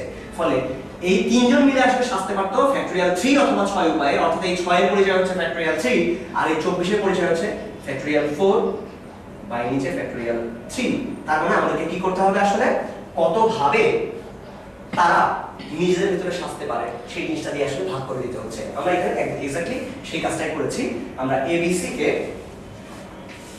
অর্থাৎ এ এ বি এর ক্ষেত্রে যারা একই রকম ছিল, 3টা একই রকম ছিল, আমি 3 ফ্যাক্টরিয়াল দিয়ে ভাগ করে দিয়েছি। ঠিক একই ভাবে আমরা যখন বাংলাদেশ নিয়ে চিন্তা করব তখন এই টোটাল এখানে মোট সংখ্যা আছে 10টা, আর এই যে নিচে আমরা 2 ফ্যাক্টরিয়াল দিয়ে ভাগ করে দেব। এই 2 ফ্যাক্টরিয়াল কার সৌজন্যে, এই এ এর সৌজন্যে আসবে, কারণ এ আছে 2টা।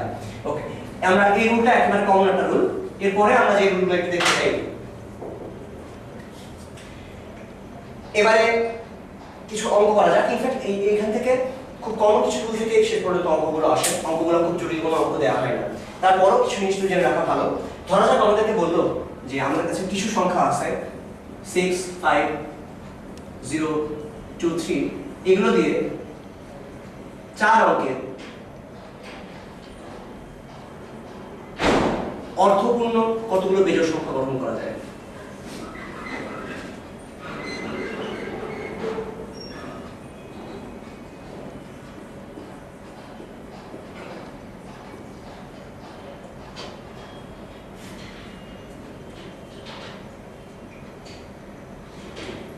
এই ধরনের ক্ষেত্রে প্রথম কথা হচ্ছে যে কাজটা করে নেওয়া ভালো, আমরা নিজেরা একটা ছক মতো করে ফেলি এবং দেখার চেষ্টা করি যে কোন কোন জিনিস এখানে হওয়া সম্ভব না, সেই জিনিসগুলো আগে ভালো করে দেখি যে আসলে কি কি হবে। এখানে শেষ ঘরে অবশ্যই 3 বা 5 থাকবে, কারণ কি বলা হয়েছে, বিজোড় সংখ্যা। আর একেবারে প্রথম ঘরে যেটা অর্থপূর্ণ বলেছে, যদি এরকম একটা সংখ্যা হয় এটাকে আমরা 4 অঙ্কের অর্থপূর্ণ সংখ্যা বলতে পারি না, কারণ এই সামনের শূন্য কোনো অর্থ নাই আসলে। তার মানে জিনিসটা দাঁড়াচ্ছে আসলে 3 অঙ্কের, তার মানে একেবারে বাইরে শূন্য থাকতে পারবে না। তো এইবার আমরা খেয়াল করি যে আমাদের সামনে এই যদি অপশন থাকে কিভাবে আমরা এই জিনিসটাকে সাজাবো। প্রথম কথা হচ্ছে বিন্যাস সমাবেশের ক্ষেত্রে একটা ব্যাপার খুব ভালো করে মাথায় রাখতে হবে, যে জিনিসটা ছোটবেলা থেকে মানুষের মাঝখানে থাকে সেটাই তোমাদেরকে আরেকবার মাথার মধ্যে রাখতে হবে, সেটা হচ্ছে নিষিদ্ধ বস্তুর প্রতি আকর্ষণ। মানে তোমাকে যে জিনিসটা মানা করা হবে এখানে, যে যেটা করা যাবে না, তুমি আগে সেই কাজটাই করবে, আগে সেটা করে নাও। যেটা মানা করা হচ্ছে যে ওকে শূন্য সামনে রাখা যাবে না, তুমি আগে শূন্যকে সামনে রাখো, দেখো যে সামনে রেখে কতভাবে করা যায়, তারপরে পুরোটা থেকে বাদ দিয়ে দাও।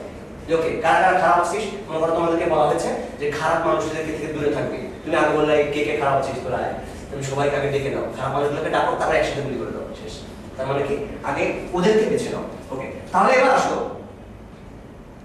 0 কে আমরা সামনে রাখার চেষ্টা করি। আমরা বললাম 0 সামনে থাকবে, ওকে থাক। আর এই 3 কে সামনে এই পেছনে রাখা আর 5 কে পেছনে রাখা খুব আলাদা জিনিস না, এটাকে বোঝার চেষ্টা করো। কারণ এই 3 এবং 5 এর মধ্যে এমন কোনো বৈশিষ্ট্য নাই যে 3 কে রাখলে যতভাবে রাখা যায় 5 কে রাখলে তার চেয়ে বেশি কিংবা কম ভাবে রাখা যাবে। সো 3 কে যদি আমি রাখতে পারি, তাকে 2 দিয়ে গুণ করে দিলে আমি বুঝবো 5 কে কতভাবে রাখা যায়। তাহলে এখন আমাদের সামনে এইরকম একটা অপশন দাঁড়িয়ে আছে, শূন্যকে সামনে রেখে কতভাবে 3 কে পেছনে রেখে সাজানো যায়। তো আমরা এটা একটু চিন্তা করি যে শূন্যকে সামনে রাখলে 3কে পেছনে রাখলে 3কে যদি শেষে নির্দিষ্ট করা যায়,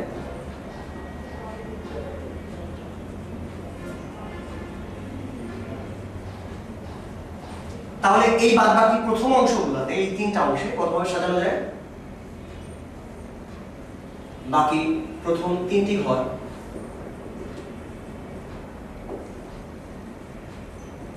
সাজানো যাবে। বাদবাকি আর কয়জন আছে? 1 2 3 4, 4 জন থেকে 3 জন, 4p3 উপায়ে। দ্যাট মিন্স 4 × 3 × 2, তার মানে 24 ভাবে। 3কে শেষে রেখে আমরা এই 3টা অংশ সাজাতে পারি টোটাল 24 ভাবে। এদের ভেতরে কত জায়গায় এখন শূন্য সামনে আছে সেটা একটু খেয়াল করি। দেখো এদের মাঝখানে কিন্তু অনেক জায়গায় শূন্য সামনে থাকবে, অনেক জায়গায় শূন্য সামনে থাকবে না। কত জায়গায় শূন্য সামনে আছে সেটা এখন খেয়াল করি। এবার 3কে শেষে রেখে, 3কে কিন্তু শেষে রেখে দিচ্ছি, 3কে শেষে নির্দিষ্ট করে এবং শূন্যকে প্রথমে নির্দিষ্ট করে, শূন্যকে বলা হয়েছে প্রথমে তাকে রাখা যাবে না, আমরা জোর করে তাকে প্রথমেই রাখবো। প্রথমে নির্দিষ্ট করে বাকি 2টি ঘর কতভাবে সাজানো যাবে? আমাদের কাছে 0 আর 3 নেই, বাদ বাকি জায়গা আছে, বাদ বাকি ঘর আছে আমার 3 জন থেকে 2 জনকে নিয়ে আমি সাজাচ্ছি। 3p2 উপায়ে এটাকে সাজানো যাবে। দ্যাট মিন্স 6 ভাবে। তাহলে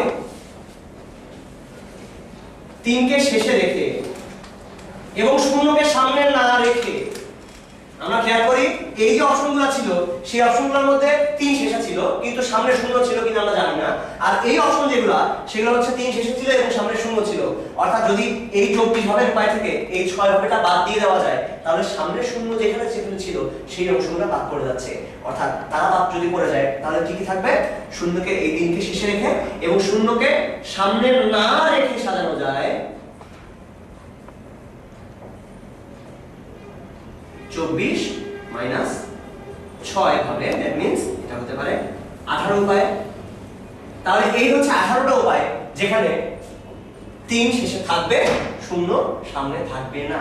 ঠিক একই ভাবে আমরা আরো 18টা উপায় পাবো যেখানে 5 শেষে থাকবে, 0 সামনে থাকবে না। তাহলে মোট উপায় সংখ্যা দাঁড়াবে ওই 3 এর জন্য 18 আর 5 এর জন্য 18। That means 18 × 2 36। টোটাল 36 উপায়ে 4 অঙ্কের অর্থপূর্ণ বিজোড় সংখ্যা আমরা পাবো। স্টেপগুলো আরেকবার একটু খেয়াল করি।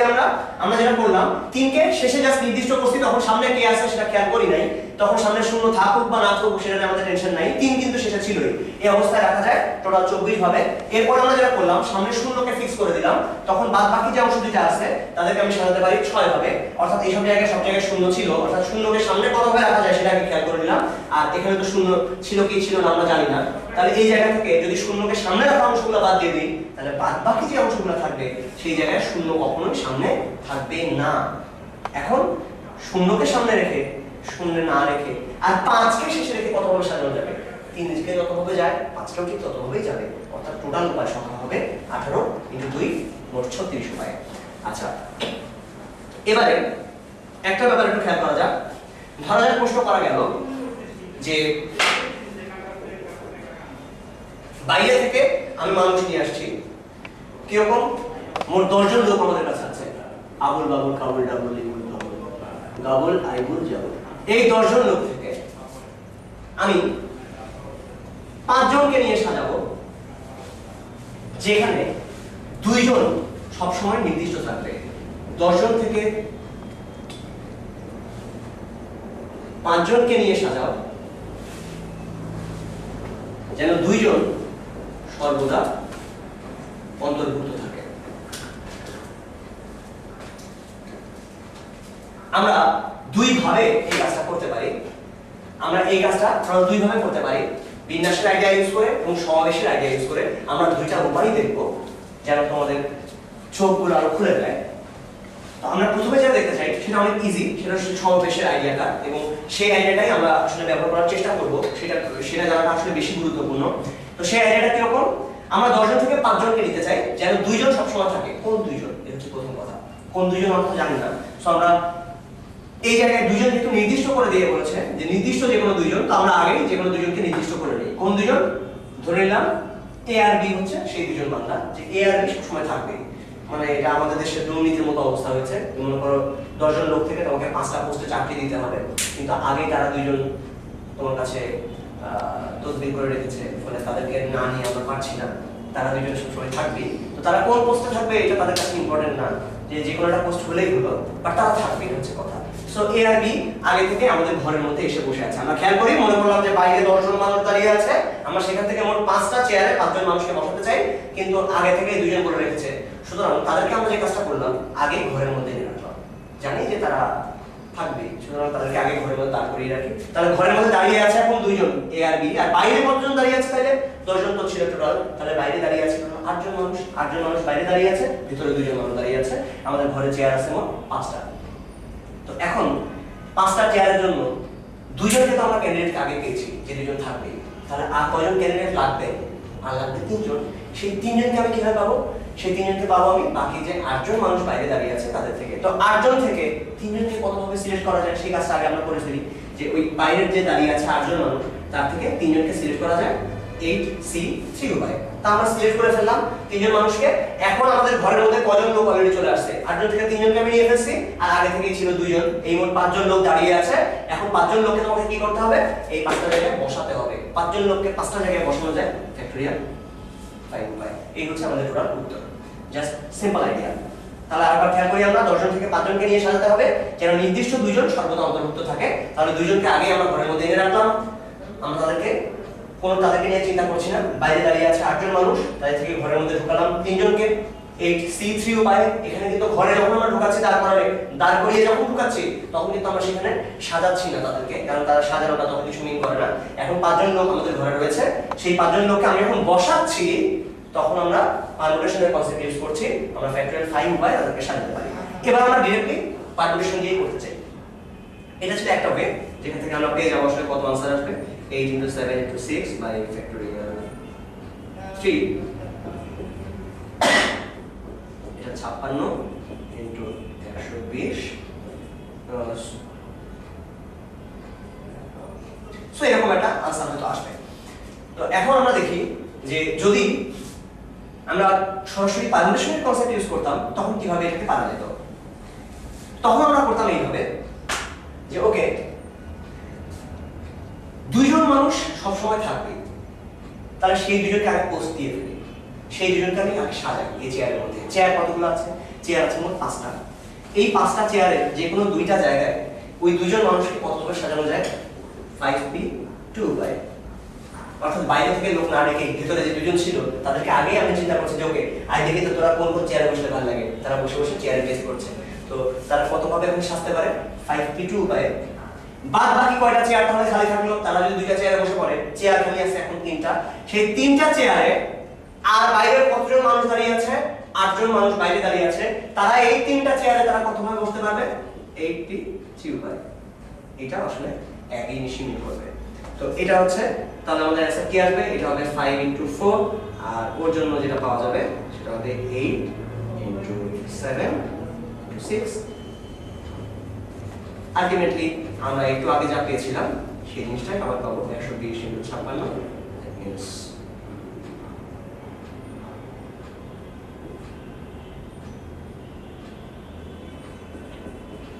এতগুলো উপায়। আচ্ছা, এবার আমরা আরেকটা কেস দেখি। বিন্যাস সমাবেশের ভিতরে আমাদের প্রায় এই ধরনের জিনিস নিয়ে কাজ করতে হয়। সেটা হচ্ছে পাশাপাশি রেখে না রেখে, একত্রে না রেখে, পাশাপাশি না রেখে, এই ব্যাপারগুলো একটু দেখি।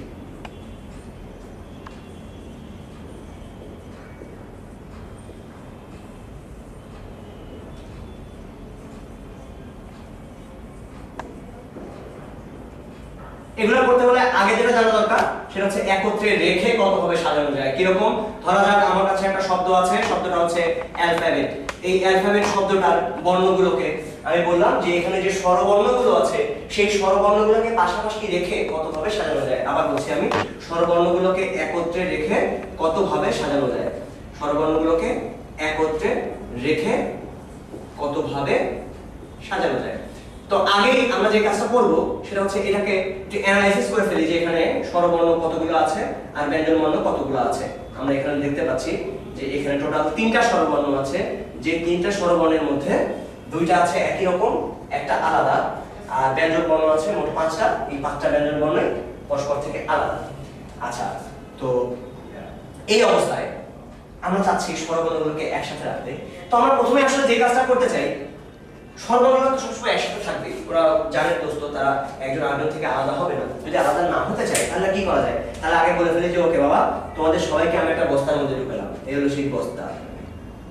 বস্তা মনে করো এই যে এটা হলো একটা বস্তা, এই বস্তার মাঝখানে কে কে আছে? এ, এ এবং ই, এরা তিনজন আছে। তাহলে এখন আমাদের সামনে আসলে কতগুলো বর্ণ আছে? ওই একটা বস্তা, এল, পি, এইচ, বি, টি। দেখো এখন যদি আমি এদেরকে নিজেদের মধ্যে সাজাই, তাহলে যেখানে যাক না কেন, ও যেখানে যাক ওর ভিতরে কিন্তু 3জন একসাথে দল বেঁধে যাচ্ছে, কারণ পুরো অবস্থায় তো একসাথে সরছে। আমি বলছি যেন ওরা 3জন একসাথে কোনোদিন না সরে। যেহেতু ওরা সরবে না, তাহলে আগে ওদেরকে বেঁধে রাখি। আমি বেঁধে রাখলে তোরা যেখানে যাক না কেন শেষ পর্যন্ত তারা কি সবসময় একসাথেই থাকবে। তাহলে এই বেঁধে রাখা অবস্থার নামই আমি বলছি ও। তাহলে এখন এই 6টা আলাদা আলাদা বস্তুকে আমি সাজাতে পারবো কত উপায়ে? তাহলে প্রথম কাজটা কি হবে এই ধরনের ক্ষেত্রে? প্রথম কাজটা হচ্ছে যে তাদেরকে এই 3টা বস্তুকে একসাথে রেখে আমি কতভাবে সাজাতে পারবো? টোটাল ফ্যাক্টোরিয়াল 6 উপায়। আমি এটাকে বলি বন্ধুত্ব আইন। এরা 3জন জানেন দোস্ত, এরা একজন আরেকজন থেকে সরবে না। প্রথমে ফ্যাক্টোরিয়াল 6 উপায় আমি এদেরকে সাজাতে পারি। দেন এখন কথা হচ্ছে এই যে বস্তা, বস্তার ভেতরে এখন কি অবস্থা সেটার দিকে আমরা চিন্তা করি। বস্তার ভেতরে অনেক কাহিনী ঘটতে পারে। কিরকম? এই এ এ ই ছিল আই, এরা যদি এরকম না হয়ে আইয়া হতো, অর্থাৎ এ ই আ হতে পারতো, এমন হতে পারতো না ইয়া, এমন তো অনেকগুলো কেস হতে পারতো। বস্তার ভেতরে কতভাবে তারা সাজতে পারতো এখন সেটা দেখতে চাই যে নিজেদের ভেতরে এরা সাজতে পারতো কতগুলো উপায়ে? ফ্যাক্টোরিয়াল 3 বাই ফ্যাক্টোরিয়াল 2 উপায়ে। তাহলে আমাদের টোটাল যে উপায় সংখ্যা সেটা হবে factorial 6 into factorial 3 by factorial 2। আচ্ছা এখানে গুণ কেন হলো বলো দেখি? কারণ হচ্ছে যে এই প্রত্যেকটা জায়গায় তো ও আসতে পারে। এই ফ্যাক্টোরিয়াল 6 উপায়গুলো কি রকম? তার মধ্যে একটা উপায় হচ্ছে এরকম O B H B T L, আর একটা উপায় হতে পারে এরকম P O H B T L, এমন অনেক জায়গায় হতে পারে। এখন এই এক একটা ও, অর্থাৎ এক একটা বস্তা, প্রত্যেকটা বস্তা সাজতে পারে আসলে এতগুলো উপায়ে।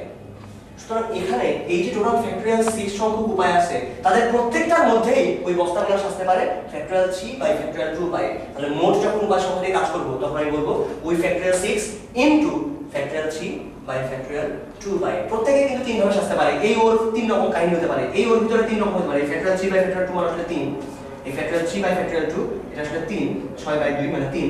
তাহলে প্রত্যেকটা যেহেতু 3 ভাবে সাজতে পারে, তাহলে মোট উপায় কত হবে? ওই ফ্যাক্টোরিয়াল 6 ইনটু এই 3, দ্যাট মিন্স 720 ইনটু 3, এতগুলো উপায়ে তারা পরস্পর সাজতে পারে, মানে তারা প্রত্যেকে সাজতে পারে। এখন যদি বলি আমি স্বরবর্ণগুলোকে একত্রে না রেখে কতভাবে সাজানো যায় সেটা খেয়াল করা যায়। যদি বলা যায় একত্রে না রেখে, তখন কিন্তু কাহিনী আছে। একত্রে না রেখে এই কথাটার অর্থটা এরকম যে এদের 3জন তো আছে, 3 জনের যদি যে কোনো 2 জন একসাথে থাকে তখন আমরা বলবো তারা একত্রে নাই। একত্রে থাকা মানে 3 জনকেই একসাথে থাকতে হবে। যে কোনো 2 জন যদি একসাথে থাকে তাহলেও আমরা বলবো তারা একত্রে নাই। অর্থাৎ একত্রে না রেখে বললে আমাদেরকে যে কাজটা করতে হবে সেটা হচ্ছে মোট কতভাবে সাজানো যায় মাইনাস একত্রে রেখে কতভাবে সাজানো যায়।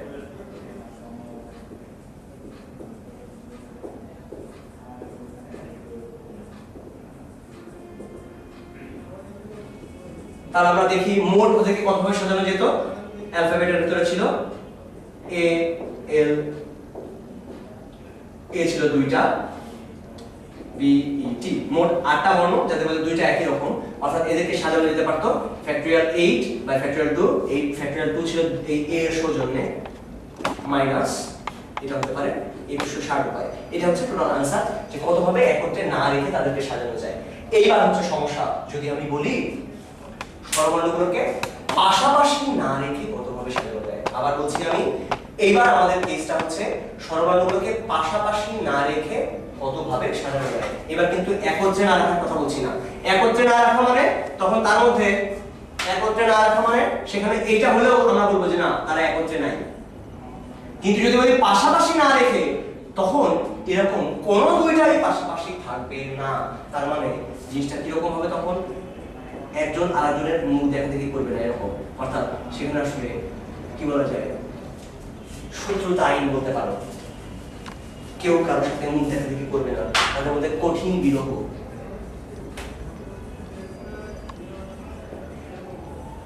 পাশাপাশি না রেখে কতভাবে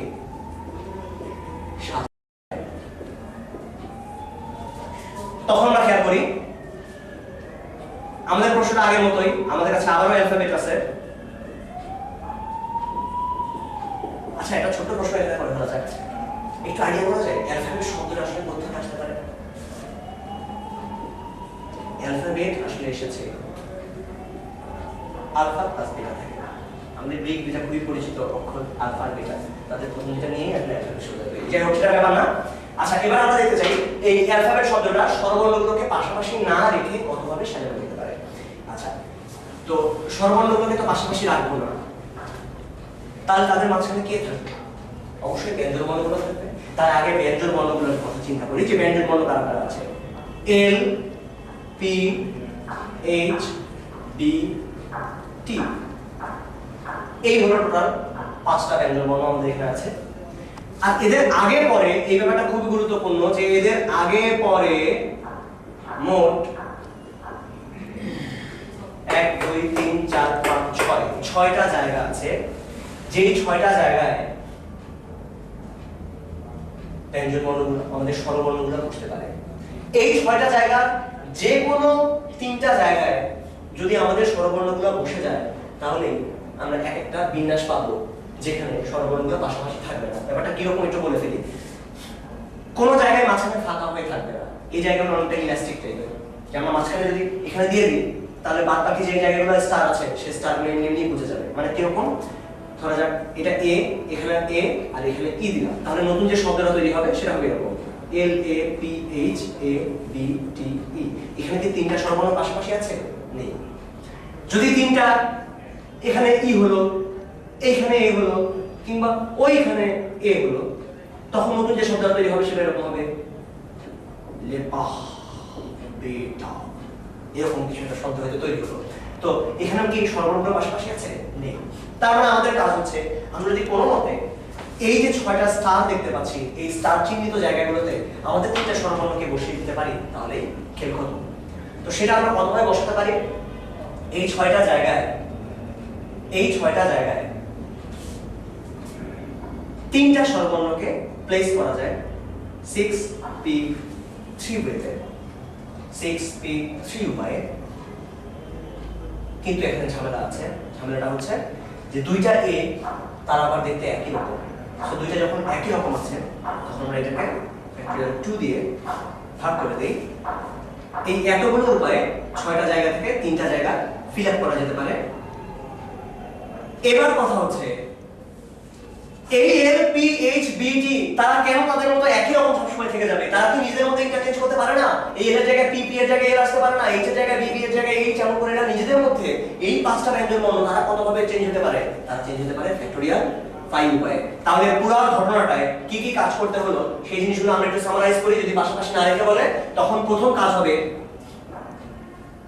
যদি বলে স্বরবর্ণকে পাশাপাশি না রেখে, তখন প্রথম কাজ হবে কাজ নাম্বার 1, ব্যঞ্জন বর্ণগুলোকে আলাদা আলাদা করে লেখো। আলাদা আলাদা করে লিখে ফেলো, এই যে L P H B T, এবং আশেপাশে স্টার দাও। এবার দেখো এর ভেতরে স্টার কতগুলো আছে এবং তুমি যাদেরকে পাশাপাশি রাখতে চাচ্ছ না তারা কতগুলো আছে। আবার বলছি আমি, দেখো স্টার কতগুলো আছে। স্টার আছে এখানে কতগুলো? 1 2 3 4 5 6, 6টা স্টার। এবং তার থেকে তুমি রাখতে চাচ্ছ না পাশাপাশি, তারা কতগুলো আছে? 3টা। 6p3 সেই কাজটা করে ফেলো। এবং দেখো যে তাদের মধ্যে আবার একই রকম জিনিস কতগুলো আছে। একই রকম যতগুলো আছে তত ফ্যাক্টরিয়াল গুলো দিয়ে ভাগ দাও। তাহলে এই অংশটা তুমি পেয়ে গেলে যে স্বরবর্ণগুলোকে কতভাবে পাশাপাশি না রাখা যায়। এখন ব্যঞ্জন বর্ণগুলোকে নিজেদের মধ্যে কতভাবে সাজানো যায়, ব্যঞ্জন বর্ণগুলোকে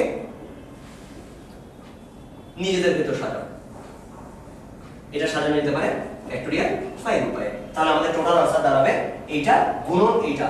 গুণ কেন করছি? আবার আগের মতোই, যে এখানকার যে কোনো একটা বিন্যাসের জন্যই আমরা এই একটা যে কোনো একটার জন্যই আমরা এতগুলো করে পাচ্ছি। এই L B H B L P H B T এদের কম্বিনেশনের জন্যই আমি এখানে এই 6p3 বাই ফ্যাক্টোরিয়াল 3 গুলো উপায়ে আমি এই স্টারগুলো ভরাট করতে পারি। আবার এখানে যদি এরা না হয়ে pl হতো তখন তাদের জন্য এই 6p3 বাই ফ্যাক্টোরিয়াল 2 এতভাবে সাজাতে পারতাম। এমন করে এরা চেঞ্জ হতে পারে ফ্যাক্টোরিয়াল 5 উপায়ে, তাদের প্রত্যেকের জন্য আমরা এতগুলো উপায়ে ওই a a e এদেরকে সাজাতে পারি। ফলে টোটাল অ্যানসার হচ্ছে এই পুরো জিনিসটা গুণ ফ্যাক্টোরিয়াল 5 ব্যঞ্জন বর্ণগুলো নিজেদের মধ্যে কতভাবে সাজানো যায়। জাস্ট দুইটা স্টেপ মাথার মধ্যে রেখে দিতে হবে। তো এবার আমরা যেটা করতে চাই সেটা হচ্ছে, যদি বলতো এই অ্যালফাবেট শব্দটার কথাই হয়তো রয়েছে, স্বরবর্ণগুলোর ক্রম পরিবর্তন না করে, স্বরবর্ণগুলোর ক্রম পরিবর্তন না করে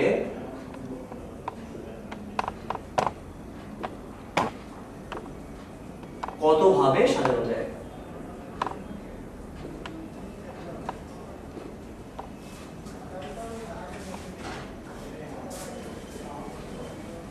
ক্রম পরিবর্তন না করা এই ব্যাপারটা কিরকম সেটা একটু বলি।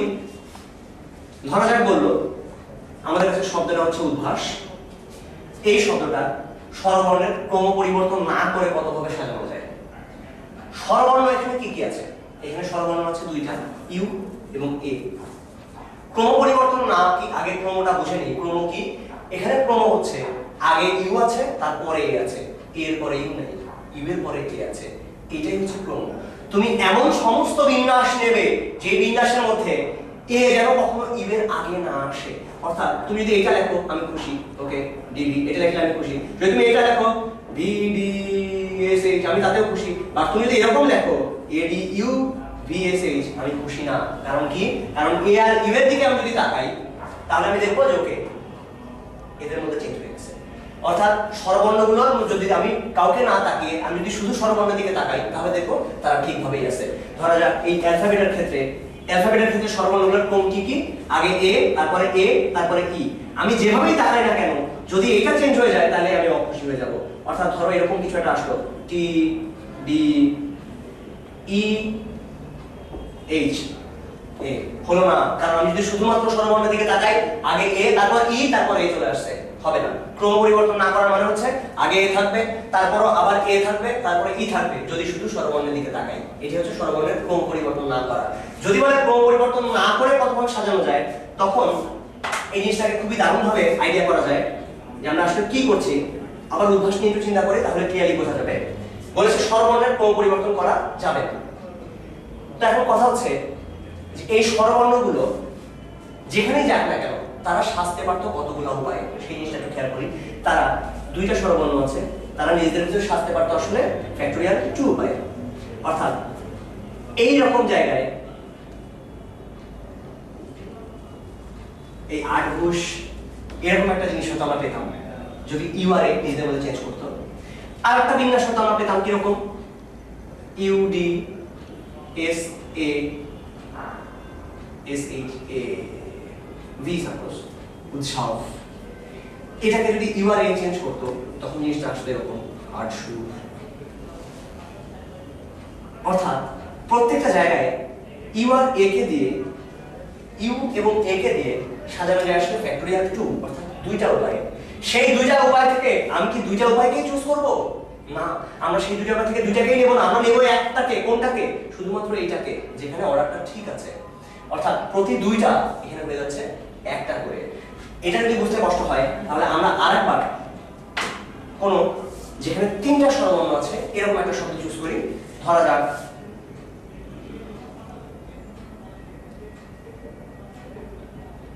আচ্ছা আরো বেশি শব্দ নিয়ে চুজ করা যায়।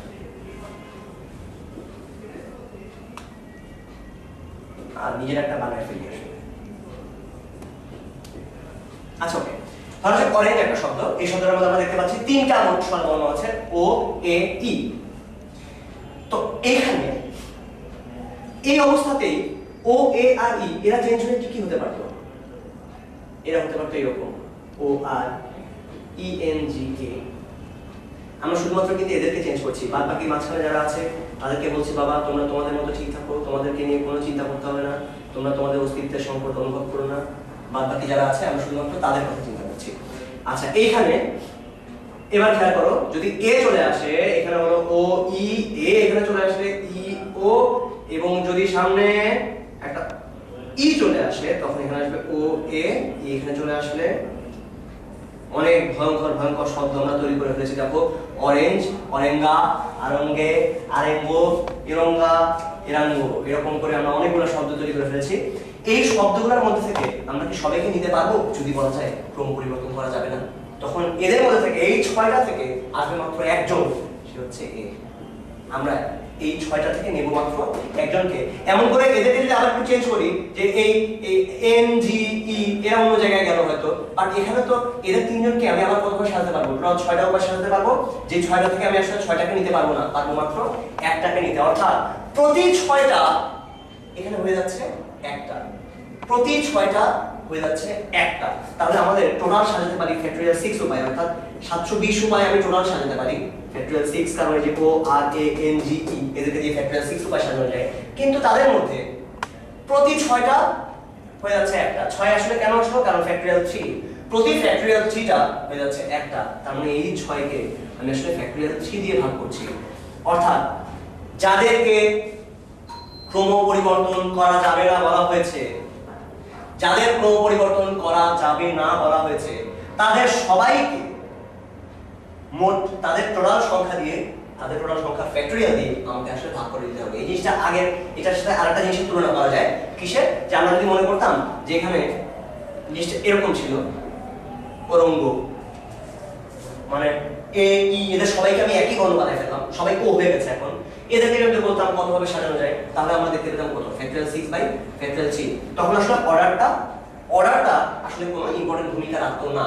তার মানে এই সবগুলাই আসলে তখন হয়ে যেত একটা। এখানে কিন্তু এক্স্যাক্টলি আমরা সেই কাজটাই করেছি, এদের সবাইকে করে ফেলেছি একটা। তার মানে আমাদেরকে কি করতে হবে? আমাদেরকে যেটা করতে হবে সেটা হচ্ছে যাদেরকে ক্রম পরিবর্তন করা যাবে না বলা হয়েছে তাদের সবাইকে একই জিনিস চিন্তা করতে হবে, সবাইকে একই বর্ণ ভেবে নিতে হবে। এখানে আমরা কাদেরকে চিন্তা করতে মানা করেছি? স্বরবর্ণকে। স্বরবর্ণ কি কি আছে? এ এ ই। আমরা বলবো বাবা তুমি ই না, তুমিও এ, তোমরা তিনজন সেম জিনিস। তাহলে এখন আমাদের সামনে কি কি আছে আসলে? এর জন্য এরকম আলফাবাট, এরকম একটা শব্দ হয়তো তৈরি হয়ে গেছে। এবং এই শব্দটাকে নিয়ে যদি আমি বলি কতভাবে সাজানো যায়, আমি দেখতে পারবো এটা হবে ফ্যাক্টরিয়াল 8 বাই ফ্যাক্টরিয়াল 3 উপায়। সোজা করে বলতে গেলে যাদের ক্রম পরিবর্তন করা যাবে না তাদের টোটাল সংখ্যা দিয়ে আমি আসলে ভাগ করে দেব। যাদের ক্রম পরিবর্তন করা যাবে না এই স্বরবর্ণগুলো, তাদের টোটাল যে সংখ্যা ছিল সেই সংখ্যা ফ্যাক্টরিয়াল দিয়ে আমি আসলে ভাগ করে দেব। এটি হচ্ছে ক্রম পরিবর্তন না করে কতভাবে সাজানো যায়। তাহলে এবার আসি এর পরের কেসটায়।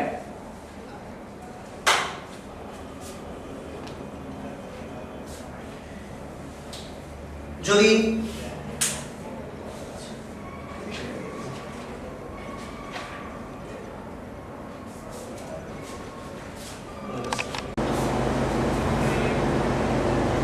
এবারে আমরা দেখব অবস্থান এবং আপেক্ষিক অবস্থান পরিবর্তন না করা, এই ব্যাপারগুলো। অবস্থান পরিবর্তন না করা, আপেক্ষিক অবস্থান পরিবর্তন না করা। ধরা যাক আমাদের কাছে একটা শব্দ আছে, শব্দটা হচ্ছে উদ্ভাস। এই শব্দটা স্বরবর্ণগুলোর অবস্থান পরিবর্তন না করে কতভাবে সাজানো যায়? যদি বলে অবস্থান পরিবর্তন না করে, আমাদের প্রশ্ন হচ্ছে স্বরবর্ণের অবস্থান পরিবর্তন না করে, তখন আমাদের কাজটা কি হবে?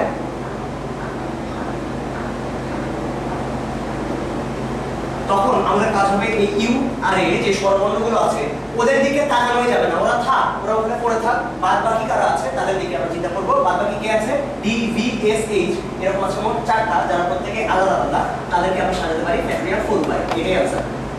যদি অবস্থান পরিবর্তন না করতে বলে তাহলে যারা আছে, যাদের অবস্থান পরিবর্তন করব না তাদেরকে বিবেচনার ভিতরে আনবো না।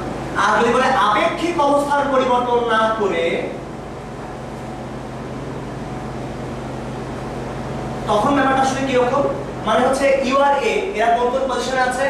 1 2 3 4, মানে প্রথম এবং চতুর্থ অবস্থানে আছে।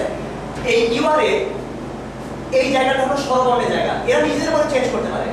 অর্থাৎ ইউ বলেছে ওকে তুমি ব্যঞ্জন বর্ণের এলাকায় যাবে না, তুমি স্বরবর্ণের এলাকায় যেতে পারো। তার মানে কি ইউ এখানে আসতে পারে, এ এখানে যেতে পারে, বাট এরা কখনোই এই সব জায়গাগুলোতে যেতে পারবে না। আপেক্ষিক অবস্থা পরিবর্তন করার না করার অর্থ হচ্ছে এটা হলো উপনিবেশের মতো, যে ওকে ওর নিজ রাষ্ট্রের মধ্যে তারা ঘোরাফেরা করতে পারবে, ইউ এই রাষ্ট্রের মধ্যে আসতে পারবে, এ ওখানে যেতে পারবে। অর্থাৎ তখন আমরা যে কাজটা করবো, স্বরবর্ণের জন্য আলাদাভাবে চিন্তা করবো, স্বরবর্ণ নিজেদের মধ্যে কত বয়স আসতে পারে টু পায়, আর ব্যঞ্জন বর্ণ এরা নিজেদের মধ্যে কত বয়স আসতে পারে, তারা নিজেদের মধ্যে আসতে পারবে ফ্যাক্টোরিয়াল 4 পায়। অর্থাৎ টোটাল आंसर হবে ফ্যাক্টোরিয়াল 2 ইনটু ফ্যাক্টোরিয়াল 4 পায়, যদি বলে আপেক্ষিক অবস্থান পরিবর্তন না করে কত হবে সাজানো যায়। আচ্ছা এবারে আমরা একটু লক্ষ্য করি, ধরা যাক আমাদের কাছে মোট 5টা বর্ণ দেওয়া আছে, এই 1 2 4 সব 3টা বর্ণ দেওয়া আছে, দিয়ে বললো এদেরকে দিয়ে যতগুলো ভিন্ন ভিন্ন সংখ্যা তৈরি করা সম্ভব, যাদের মধ্যে এক জিনিস রিপিট করবে না, মানে হচ্ছে 1 2 4 1 2 2 কে আমরা নিতে পারবো না, কারণ 2 2 বার আছে, এক জিনিস 2 বার আসবে না, এই ধরনের যতগুলো সংখ্যা পাওয়া যাওয়া সম্ভব তাদের সবার যোগফল কত হবে। আমরা আরেকটা বাড়িয়ে নিই, তাহলে অঙ্কটা একটু কঠিন হবে। এদের সবার যোগফল কত হবে, কতগুলো আলাদা আলাদা সংখ্যা পাওয়া সম্ভব, টোটাল 24টা আসলে আলাদা আলাদা সংখ্যা পাওয়া যাবে, এই 24টা আলাদা আলাদা সংখ্যা যোগফল কত হবে এটা আমরা বের করতে চাই। তখন একটু ভালো করে আমরা খেয়াল করি যে আমাদের কাছে যে 24টা সংখ্যা থাকবে প্রত্যেকটা এই 4 ঘরের সংখ্যা, 4 অঙ্কের সংখ্যা, যেখানে সংখ্যাটা এরকম হতে পারে 5 2 4 1 কিংবা 1 2 4 5 1 3 1 4 2 5 এরকম অনেক সংখ্যা হতে পারে। তো খেয়াল করি যে কোনো একটা সংখ্যা যেরকম হয়তো 1, সে এই পজিশনে কতবার থাকবে, একটা সংখ্যা একটা ডিজিট একটা অঙ্ক একটা পজিশনে কতবার থাকবে সেটা একটু খেয়াল করি। সে এই শেষ অবস্থানে থাকতে পারে আসলে ফ্যাক্টরিয়াল 6 উপায়ে, কারণ যখন এখানে 1 থাকবে তখন এইদিকে কতভাবে চেঞ্জ হতে পারে, তখন 5 4 2 হতে পারে, এখানে 2 4 5 হতে পারে, 2 5 4 হতে পারে, 4 2 5 হতে পারে, 4 5 2 হতে পারে। অর্থাৎ শেষ অবস্থানে এককে নির্দিষ্ট করলে টোটাল ফ্যাক্টরিয়াল 3 উপায়ে শেষ করে একের থাকা সম্ভব। ঠিক একইভাবে 1 সেটাই দ্বিতীয় ঘরে কতভাবে থাকতে পারে, ফ্যাক্টরিয়াল 3 উপায়ে। ঠিক একইভাবে এই 1 এই ঘরে থাকতে পারে ফ্যাক্টরিয়াল 3 উপায়ে। ঠিক একইভাবে 1 এই 5 নাম্বার এই প্রথম ঘর যেটা এই ঘরে থাকতে পারে ফ্যাক্টরিয়াল 3 উপায়ে। কিন্তু কথা হচ্ছে এই 1 সে শেষ ঘরে থাকলে যে অর্থ মিন করে সে প্রথম ঘরে থাকলেও কি একই অর্থ মিন করে? কখনোই না। এই 1 মানে জাস্ট 1 টাকা, আর যখন আমি এখানে বলছি সে 1000 1245, অর্থাৎ এই 1 শেষে থাকা যতটুকু ভ্যালুয়েবল এখানে থাকা তার চেয়ে অনেক বেশি ভ্যালুয়েবল। যত আমি বামে আসতে থাকবো তত এই 1 এর কিন্তু দাম বাড়তে থাকবে, এবং কত গুণ করে হতে থাকবে, 10 গুণ করে বাড়তে থাকবে। তার মানে কি যে এই 1 যখন এখানে থাকবে তখন মোট কত হবে থাকবে, টোটাল ফ্যাক্টরিয়াল 3 বার থাকবে, তখন সেই 1 গুণের যোগফল কত হবে, সেই 1 গুণের যোগফল হবে 1 * ফ্যাক্টরিয়াল 3। যখন একটা এই পজিশনে থাকবে তখন সেই 1 কিন্তু শুধু 1 না, সেই 1 মানে আসলে 10। এটাকে আমরা বুঝতে পারছি, যখন 1 এই ঘরে আছে তখন এই 1 মানে হচ্ছে 10, মানে আমি যখন 2 4 লিখি এই 2 মানে শুধু 2 না, এই 2 মানে 20 যোগ 4, অর্থাৎ 2 মানে 2 * 10, অর্থাৎ এই 1 যখন এখানে আছে তখন সেই 1 এর অর্থ হচ্ছে 1 * 10 তার সঙ্গে ফ্যাক্টরিয়াল 3। আমরা কিন্তু 1 গুণ নিয়ে কাজ করছি এখন। 1 সেকেন্ড পজিশনে থাকতে পারে ফ্যাক্টরিয়াল 3 উপায়ে, যেখানে প্রত্যেকের মান হচ্ছে 10 করে, তাহলে টোটাল যোগফল হবে 1 * 10 * ফ্যাক্টরিয়াল 3। 1 যখন এই পজিশনে আছে তখন এই 1 মানে শুধু 1 না, সে 100, এই ঘরটা আমরা এটা হচ্ছে 100 এর ঘর, তখন সেই 1 এর ভ্যালু হবে 1 * 100 তার সঙ্গে ফ্যাক্টরিয়াল 3, কারণ এই ঘরে থাকা অবস্থায় অন্যরা সাথে ফ্যাক্টরিয়াল 3 উপায়ে। আর 1 যখন একদম বাইরের ঘরে তখন হতে পারে 1000 তার সঙ্গে ফ্যাক্টরিয়াল 3। এবার খেয়াল করা যাক, আমরা তো এতক্ষণ ধরে কার কথা চিন্তা করলাম, শুধুমাত্র 1 এর কথা, কেন আর কেউ নাই? আছে তো 2 এর শেষ ঘরে থাকতে পারে কত উপায়ে, ফ্যাক্টরিয়াল 3 উপায়ে, কারণ 2 যখন এখানে থাকবে বাদ বাকি 3 জন থাকতে পারে ফ্যাক্টরিয়াল 3 উপায়ে। 2 এই ঘরে থাকলে এটা হতে পারে ফ্যাক্টরিয়াল 3 উপায়ে। ঠিক একই ভাবে 2 যখন সেকেন্ড পজিশনে থাকবে তখন এটা হতে পারে ফ্যাক্টরিয়াল 3, এই যখন 2 এখানে থাকবে তখন হতে পারে এত উপায়ে। এই কাহিনীটুকু আমরা যদি বুঝতে পারি তাহলে আমরা জানি এটা 4 এর জন্য সত্যি, এটা 5 এর জন্য সত্যি। অর্থাৎ আমরা যদি খেয়াল করি আমরা দেখতে পাচ্ছি ফ্যাক্টরিয়াল 3 সবার সাথে আছে।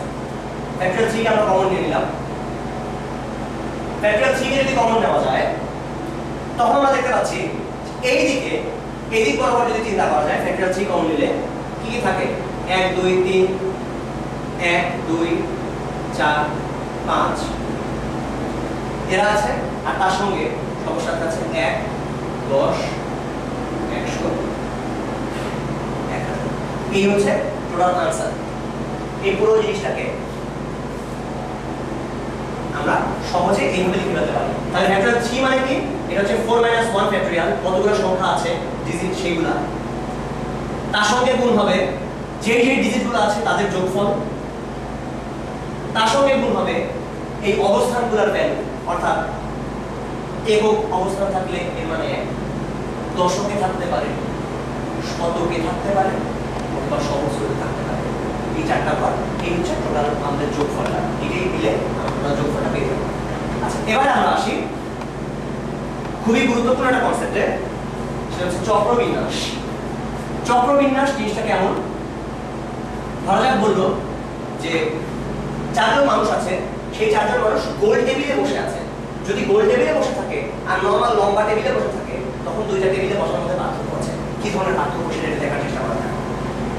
যখন তারা বেঞ্চে বসে আছে, সাপোজ যে 4 জন মানুষ বেঞ্চে বসে আছে, তখন আমরা তাদেরকে সাজাতে পারি টোটাল ফ্যাক্টরিয়াল 4 উপায়ে। এটা অলরেডি আমাদের জানা। কিছু যদি গোল টেবিলে হয় তখন কিছু সমস্যা আছে। সমস্যাটা কিরকম? তখন এইটা যে বিন্যাস নির্দেশ করবে, এই বি সি ডি এ, এটা কিন্তু একই বিন্যাস নির্দেশ করবে। কারণ গোল টেবিলে বসে থাকা অবস্থায় কে যে প্রথম আর কে শেষ সেটা বলা যায় না। যেমন আমাদের এই পৃথিবীটা, এই পৃথিবীর মাঝখান কোনটা, এটা যদি প্রশ্ন করা যায় আমরা উত্তর দিতে পারবো না, কারণ পৃথিবীটা পুরোটাই গোল। আমি যদি বলি এই বৃত্তটা কোথা থেকে শুরু হয়েছে, আমরা কি বলতে পারবো এই বৃত্তের শুরু কোথায়? আমরা বলতে পারবো না, কারণ এখান থেকে যদি কেউ বলে সে ঘুরে আবার এখানে ফিরে আসবে, এখান থেকেও যদি বলে কেউ শুরু তাহলে আবার সেখানে ফিরে আসবে। ঠিক একইভাবে চক্রবিন্যাসের ক্ষেত্রে কোনটা যে শুরু এটা আমরা জানি না। ফলে একটা চক্রবিন্যাস ঠিক না আলাদা, তারা একই রকম না আলাদা, এটা তারা কিভাবে বুঝবে? তারা বোঝে শুধু ডানে আর বামের দিকে তাকিয়ে। প্রত্যেকটা মানুষ তার ডানে বামে দেখবে, যদি তারা ঠিক থাকে তখন বুঝবো এই চক্রবিন্যাস সেম আছে। যেমন আমরা এখানে লক্ষ্য করি, এ যদি তার বামে ডানে তাকায়, এ হয়তো এখানে দাঁড়িয়ে আছে, এ তার বাম পাশে দেখলো কে আছে বি, ডান পাশে দেখলো ডি। সি যদি তাকায় তার বামে দেখবে বি কে, ডানে দেখবে বি কে। বি যদি তাকায় ডানে দেখবে এ কে, বামে দেখবে সি কে। ডি যদি তাকায় সে দেখবে তার বামে আছে এ, ডানে আছে সি। আমরা যদি এখন এটার ক্ষেত্রে খেয়াল করি, আমরা লক্ষ্য করি এখানে এর ডানে বামে কে ছিল? বামে ছিল বি, ডানে ডি। আমরা যদি এখানে তাকাই দেখবো এখনো তাই আছে, এর বামে ছিল বি, ডানে ডি। এবং এটার মধ্যে কোনো পার্থক্য নাই, কারণ প্রত্যেকেই তাদের ডানে বামে দেখবে একদম একই লোক আছে। তার মানে কি যে এইগুলা যদিও দেখতে আলাদা রকম লাগছে আমাদের কাছে, কিন্তু আসলে এরা চক্রবিন্যাসের ক্ষেত্রে আলাদা না।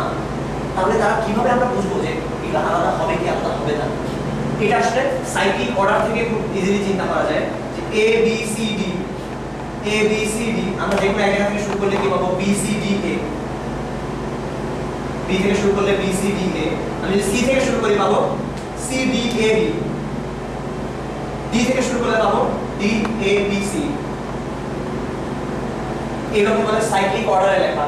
এই সাইক্লিক অর্ডারে যদি লেখা যায় তাহলে এই সবগুলোই আসলে সেম থাকবে। তার মানে আমরা যেটা দেখতে পারলাম সেটা হচ্ছে যে এই চারটাই আসলে একই জিনিস মিন করছে।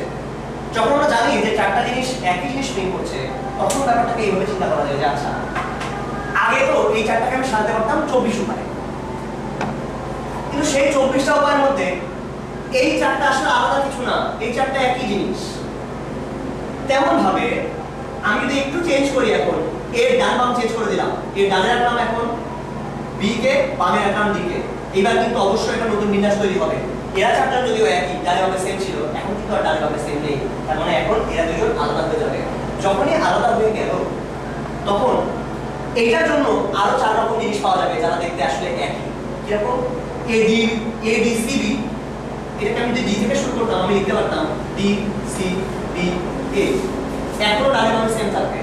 যখন এটাকে নিয়ে আমি সি থেকে শুরু করতাম আমি লিখতে পারতাম সি বি এ ডি, এখনো ডানে বামে সেম থাকবে। আবার এইটার জন্য আমি লিখতে পারতাম এখানে যদি বি রাখতাম বি এ বি সি। অর্থাৎ এই চারটা দেখতে একই রকম, এই চারটা আসলে একই রকম, কিন্তু এরা আবার কিন্তু নিজেরা একরকম না। এটা আলাদা, বাট এই বরাবর যারা সবাই সেম, এই বরাবর যারা সবাই সেম। তো এখন প্রতি চারটা, এই চারটা আলাদা আলাদা বিন্যাস, যেটা নরমাল ক্ষেত্রে আমি এভাবে লিখতাম এ বি সি ডি, এটা এটাকে লিখতাম এইভাবে BCDA, এটাকে লিখতাম CDAB, এটাকে লিখতাম DABC। এগুলা নরমাল বেঞ্চে যখন বসাতাম তখন আলাদা ছিল, কিন্তু এখন চক্রবিন্যাসের ক্ষেত্রে সবগুলো মিলিয়ে একটা হয়ে গেছে। প্রতি চারটা হয়ে যাচ্ছে একটা, প্রতি চারটা হয়ে যাচ্ছে একটা। তাহলে যদি কোনো জায়গায় 20টা জিনিস থাকে, তাদের প্রতি চারটা যদি একটা জিনিস হয়ে যায়, চারটা চারটা করে নিয়ে যদি আমি প্যাকেট করি, কতগুলো প্যাকেট পাবো? এবং 5টা প্যাকেট পাবো, তাই না? তার মানে কি 20টা আমি 4 দিয়ে ভাগ করছি। এখানে এক্স্যাক্টলি সেই প্যাকেটিং এর আইডিয়াটাই। আমি মোট 24টা জিনিস আমাদের কাছে আগে থেকে ছিল, সেই 24টা জিনিসের প্রতি চারটা হয়ে যাবে একটা। তার মানে প্যাকেট আসলে কতগুলো থাকবে? তার মানে প্যাকেট থাকবে আসলে 24/4, 24/4 মানে 6টা। তার মানে আমরা যে জিনিসটা পাচ্ছি সেটা যেটা আসলে এরকম, চক্রবিন্যাসের ক্ষেত্রে যেটা পাচ্ছি সেটা দাঁড়াচ্ছে ফ্যাক্টরিয়াল 4/4। দ্যাট মিন্স এটাকে আমরা আসলে সুন্দর করে বলতে পারি 4 × ফ্যাক্টরিয়াল 3, কারণ তারপরে 4 3 2 1 হবে, নিচে 4 4 4 কেটে গেলে ফ্যাক্টরিয়াল 3।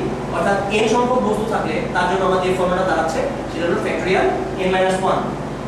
এটা একটা আইডিয়া, বাট এটা অনেক সুন্দর করে জিনিসটাকে বোঝানো যায়। আমি সেই জিনিসটা এবার বলছি, যেটাকে আসলে খুব সহজে এভাবে চিন্তা করা যায় যে আমি তো বারবার দেখছি যখন আমি টেবিল ঘুরিয়ে ফেলছি তখন আমি বুঝতে পারছি না যে কে আমার ডানে কে বামে।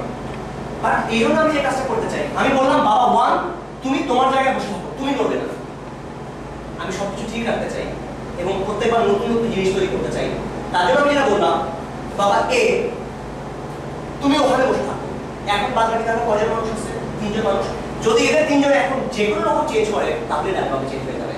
আবার বলছি আমি, এদের 3জন যে কোনো রকম চেঞ্জ করুক, যদি এখানে সি চলে আসে তাহলে এ তার আগে দেখছিল তার বামে ছিল বি কে, এখন আর দেখতে পারবে না, এখন দেখবে সি কে।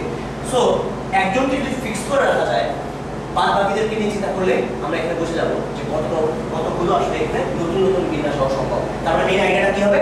একজনকে ফিক্স করে রাখো। তাহলে টোটাল n সংখ্যক লোক যদি থাকে, একজনকে ফিক্স করলে বাদ বাকি আর কয়জন লোক থাকবে? n-1 জন। তাদেরকে নিয়ে সাজানো যাবে ফ্যাক্টরিয়াল n-1 উপায়ে। এই হচ্ছে টোটাল উপায় সংখ্যা। তাহলে n সংখ্যক বস্তুকে নিয়ে চক্রবিন্যাস করা সম্ভব ফ্যাক্টরিয়াল n-1 উপায়ে। এইবার কিছু ব্যাপার আছে। যদি আমাদেরকে বলে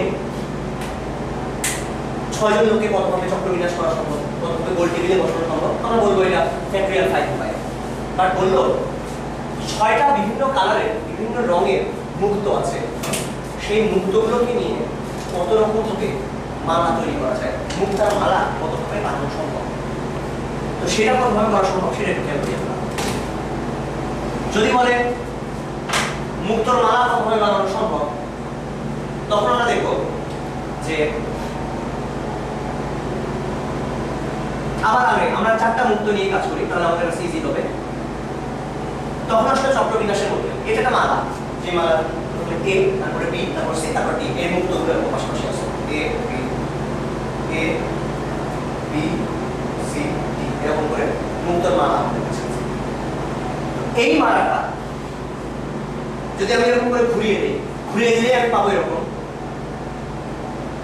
একটা মুক্তর মালা। যদি আমি ঘুরিয়ে ধরি তাহলে কি নতুন কোনো মুক্তর মালা তৈরি হয়? হয় না। তার মানে এটা যদি ঘুরায় ধরা যায়, এটা নতুন কোনো জিনিস তৈরি হবে না। তার মানে আমাদের এখানে চক্রবিন্যাস করতে হচ্ছে।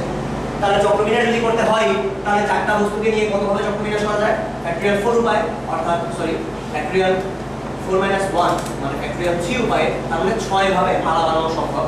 কিন্তু সেখানে কিছু কাহিনী আছে। সেই 6 রকম যে মালা হবে, সেই 6 রকম মালার মধ্যে ঝামেলা আছে। কিরকম ঝামেলা? একটা মুক্ত মালা এরকম করে আমি ধরেছিলাম, সেই মালাটা দেখতে এরকম A B C D, এখানে A, এখানে B, এখানে C, না এখানে D, এখানে C, এরকম একটা মালা ছিল। যদি এই মালাটাকে আমি ঘুরিয়ে ধরি, নতুন কোনো মালা কি তৈরি হবে? নতুন মালা তখনও তৈরি হবে না। এটা খুবই গুরুত্বপূর্ণ একটা ব্যাপার, যে মুক্ত মালাকে আমি যদি এইভাবে ঘোরাই তখনও নতুন কোনো মালা তৈরি হবে না, আমাকে কোনো মুক্ত খুলতে হচ্ছে না। আবার যদি আমি এটাকে এইভাবে ঘুরিয়েও ধরি তখনও কিন্তু আমাকে মুক্তটা খুলতে হচ্ছে না, আমাকে মালাটা খুলতে হচ্ছে না। মানে কি, এই অবস্থায় আমি যদি এই পাশ থেকে তাকিয়ে দেখি, তাহলে আমি যদি দেখি A B C D যে ওই বোর্ডের অন্য পাশে আছে, সে কিন্তু এটাকে এইভাবে দেখবে না। সে তার দিক থেকে চিন্তা করলে তার ডান বাম কিন্তু উল্টে যাবে। অর্থাৎ সে তখন যদি তাকায় দেখে, তার কাছে মনে হবে জিনিসটা এরকম দেখতে, জাস্ট উল্টাতে যাওয়া হয়, তখনও কিন্তু নতুন মালা তৈরি হবে না। তার মানে এবার যেটা হচ্ছে যে এই ফ্যাক্টরিয়াল 3 অর্থাৎ 6 উপায় তো সাজানো যেতেই পারে, তাদের মধ্যে প্রতি 2টা আবার একই হয়ে যাচ্ছে। কারণ এরকম ছিল একটা, আর একটা এরকম। যে কোনো অবস্থায় যদি আমি ঘুরাই ধরি, ধরার পরে এটাকে জাস্ট উল্টায় দিলেও সে সেটা মান কোনো চেঞ্জ হয় না, অর্থাৎ প্রতি দুইটা কেস একটা কেস হয়ে যাচ্ছে। যখনই প্রতি দুইটা একটা হয়ে যায় এরকম জিনিস হলে আমরা কি ভাগ করি, এর আগে আমরা দেখেছি প্রতি চারটা একটা হলে 4 দিয়ে ভাগ করি, প্রতি পাঁচটা একটা জিনিস হলে 5 দিয়ে ভাগ করি। এখন প্রতি দুইটা জিনিস একটা জিনিস হয়ে যাচ্ছে, তার মানে আমাকে কি করতে হবে, 2 দিয়ে ভাগ করতে হবে। এই 2 দিয়ে কেন ভাগ করছি আমরা, কারণ ফ্লিপ করতে পারছি, আমরা এই পাশ থেকেও দেখতে পারি ওই পাশ থেকেও দেখতে পারি।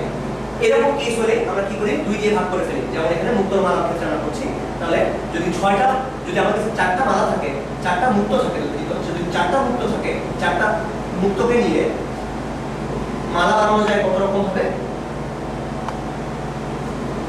Factorial 4 minus 1 by 2 by that means 6 by 2 মাত্র 3 রকম, মানে 4টা মুক্ত নিয়ে মাত্র 3 রকম মালা, আলাদা আলাদা মালা এখানে বানানো সম্ভব। এখন কথা হচ্ছে যে কখন আমরা 2 দিয়ে ভাগ করি আর কখন 2 দিয়ে ভাগ করি না। সিম্পল কথা, যদি দুই পাশ থেকে দেখা যায় তখন আমরা 2 দিয়ে ভাগ করি। কিরকম, যখন গোল টেবিলে বৈঠক হচ্ছে তখন একজন মানুষ ওই টেবিলের উপর থেকে যদি তাকায় দেখে, আর কেউ কি টেবিলের নিচ থেকে দেখতে পারে? টেবিলে আমরা চিন্তা করি যে মেঝেটা মনে করো কাঁচের মেঝে না, যে নিচতলা থেকে আর কোনো করে তাকায় দেখবে, এরকম অবস্থা নাই। তাহলে সেই অবস্থায় যখন গোল টেবিল বৈঠক চলছে তখন কিন্তু আমরা 2 দিয়ে ভাগ করছি না, কারণ দুই পাশ থেকে দেখা যায় না এদেরকে। কিন্তু যদি নাগরদোলা হয়, যদি বিশাল বড় নাগরদোলায় মানুষজন এরকম করে বসে আছে, তখন কি আমরা এই পাশ থেকেও দেখতে পারি, আবার নাগরদোলার ওই সাইড থেকেও দেখা যায়, তখন কিন্তু দুই পাশ থেকে দেখা যাচ্ছে। যখন দুই পাশ থেকে দেখা যাবে তখন আমরা কি করি, এই 2 দিয়ে ভাগ করি। যেমন মুক্ত মালার ক্ষেত্রে আমি এই পাশ থেকেও দেখতে পারি, ওই পাশ থেকেও দেখতে পারি। আর যখন গোল টেবিলে বসে আছে মানুষ, তখন 2 দিক থেকে দেখা যাচ্ছে না। কিংবা বললাম যে 6 জন মেয়ে নৃত্য করছে, নাচ করছে, তারা বৃত্তাকারে কতভাবে নাচতে পারে। তারা যখন একসাথে এরকম করে নাচছে, তারা যখন নাচ করছে, আমি কিন্তু উপর থেকে আর নিচ থেকে দুইভাবে দেখতে পারি না, আমি মেঝের নিচ থেকে তাকায় দেখতে পারি না যে কোন কোন মেয়ে নাচ করছে। সুতরাং সেই অবস্থায় আমি 2 দিয়ে ভাগ করতে পারছি না, আমি তখন কি করি, নরমালি ফ্যাক্টরিয়াল a - 1 বাই জিনিসটাকে লিখি। এখন ধরা যাক যদি বলবো যে 10 জন বিজ্ঞানের ছাত্র আছে আর 7 জন, 10 জন বিজ্ঞানের ছাত্র আছে আর 7 জন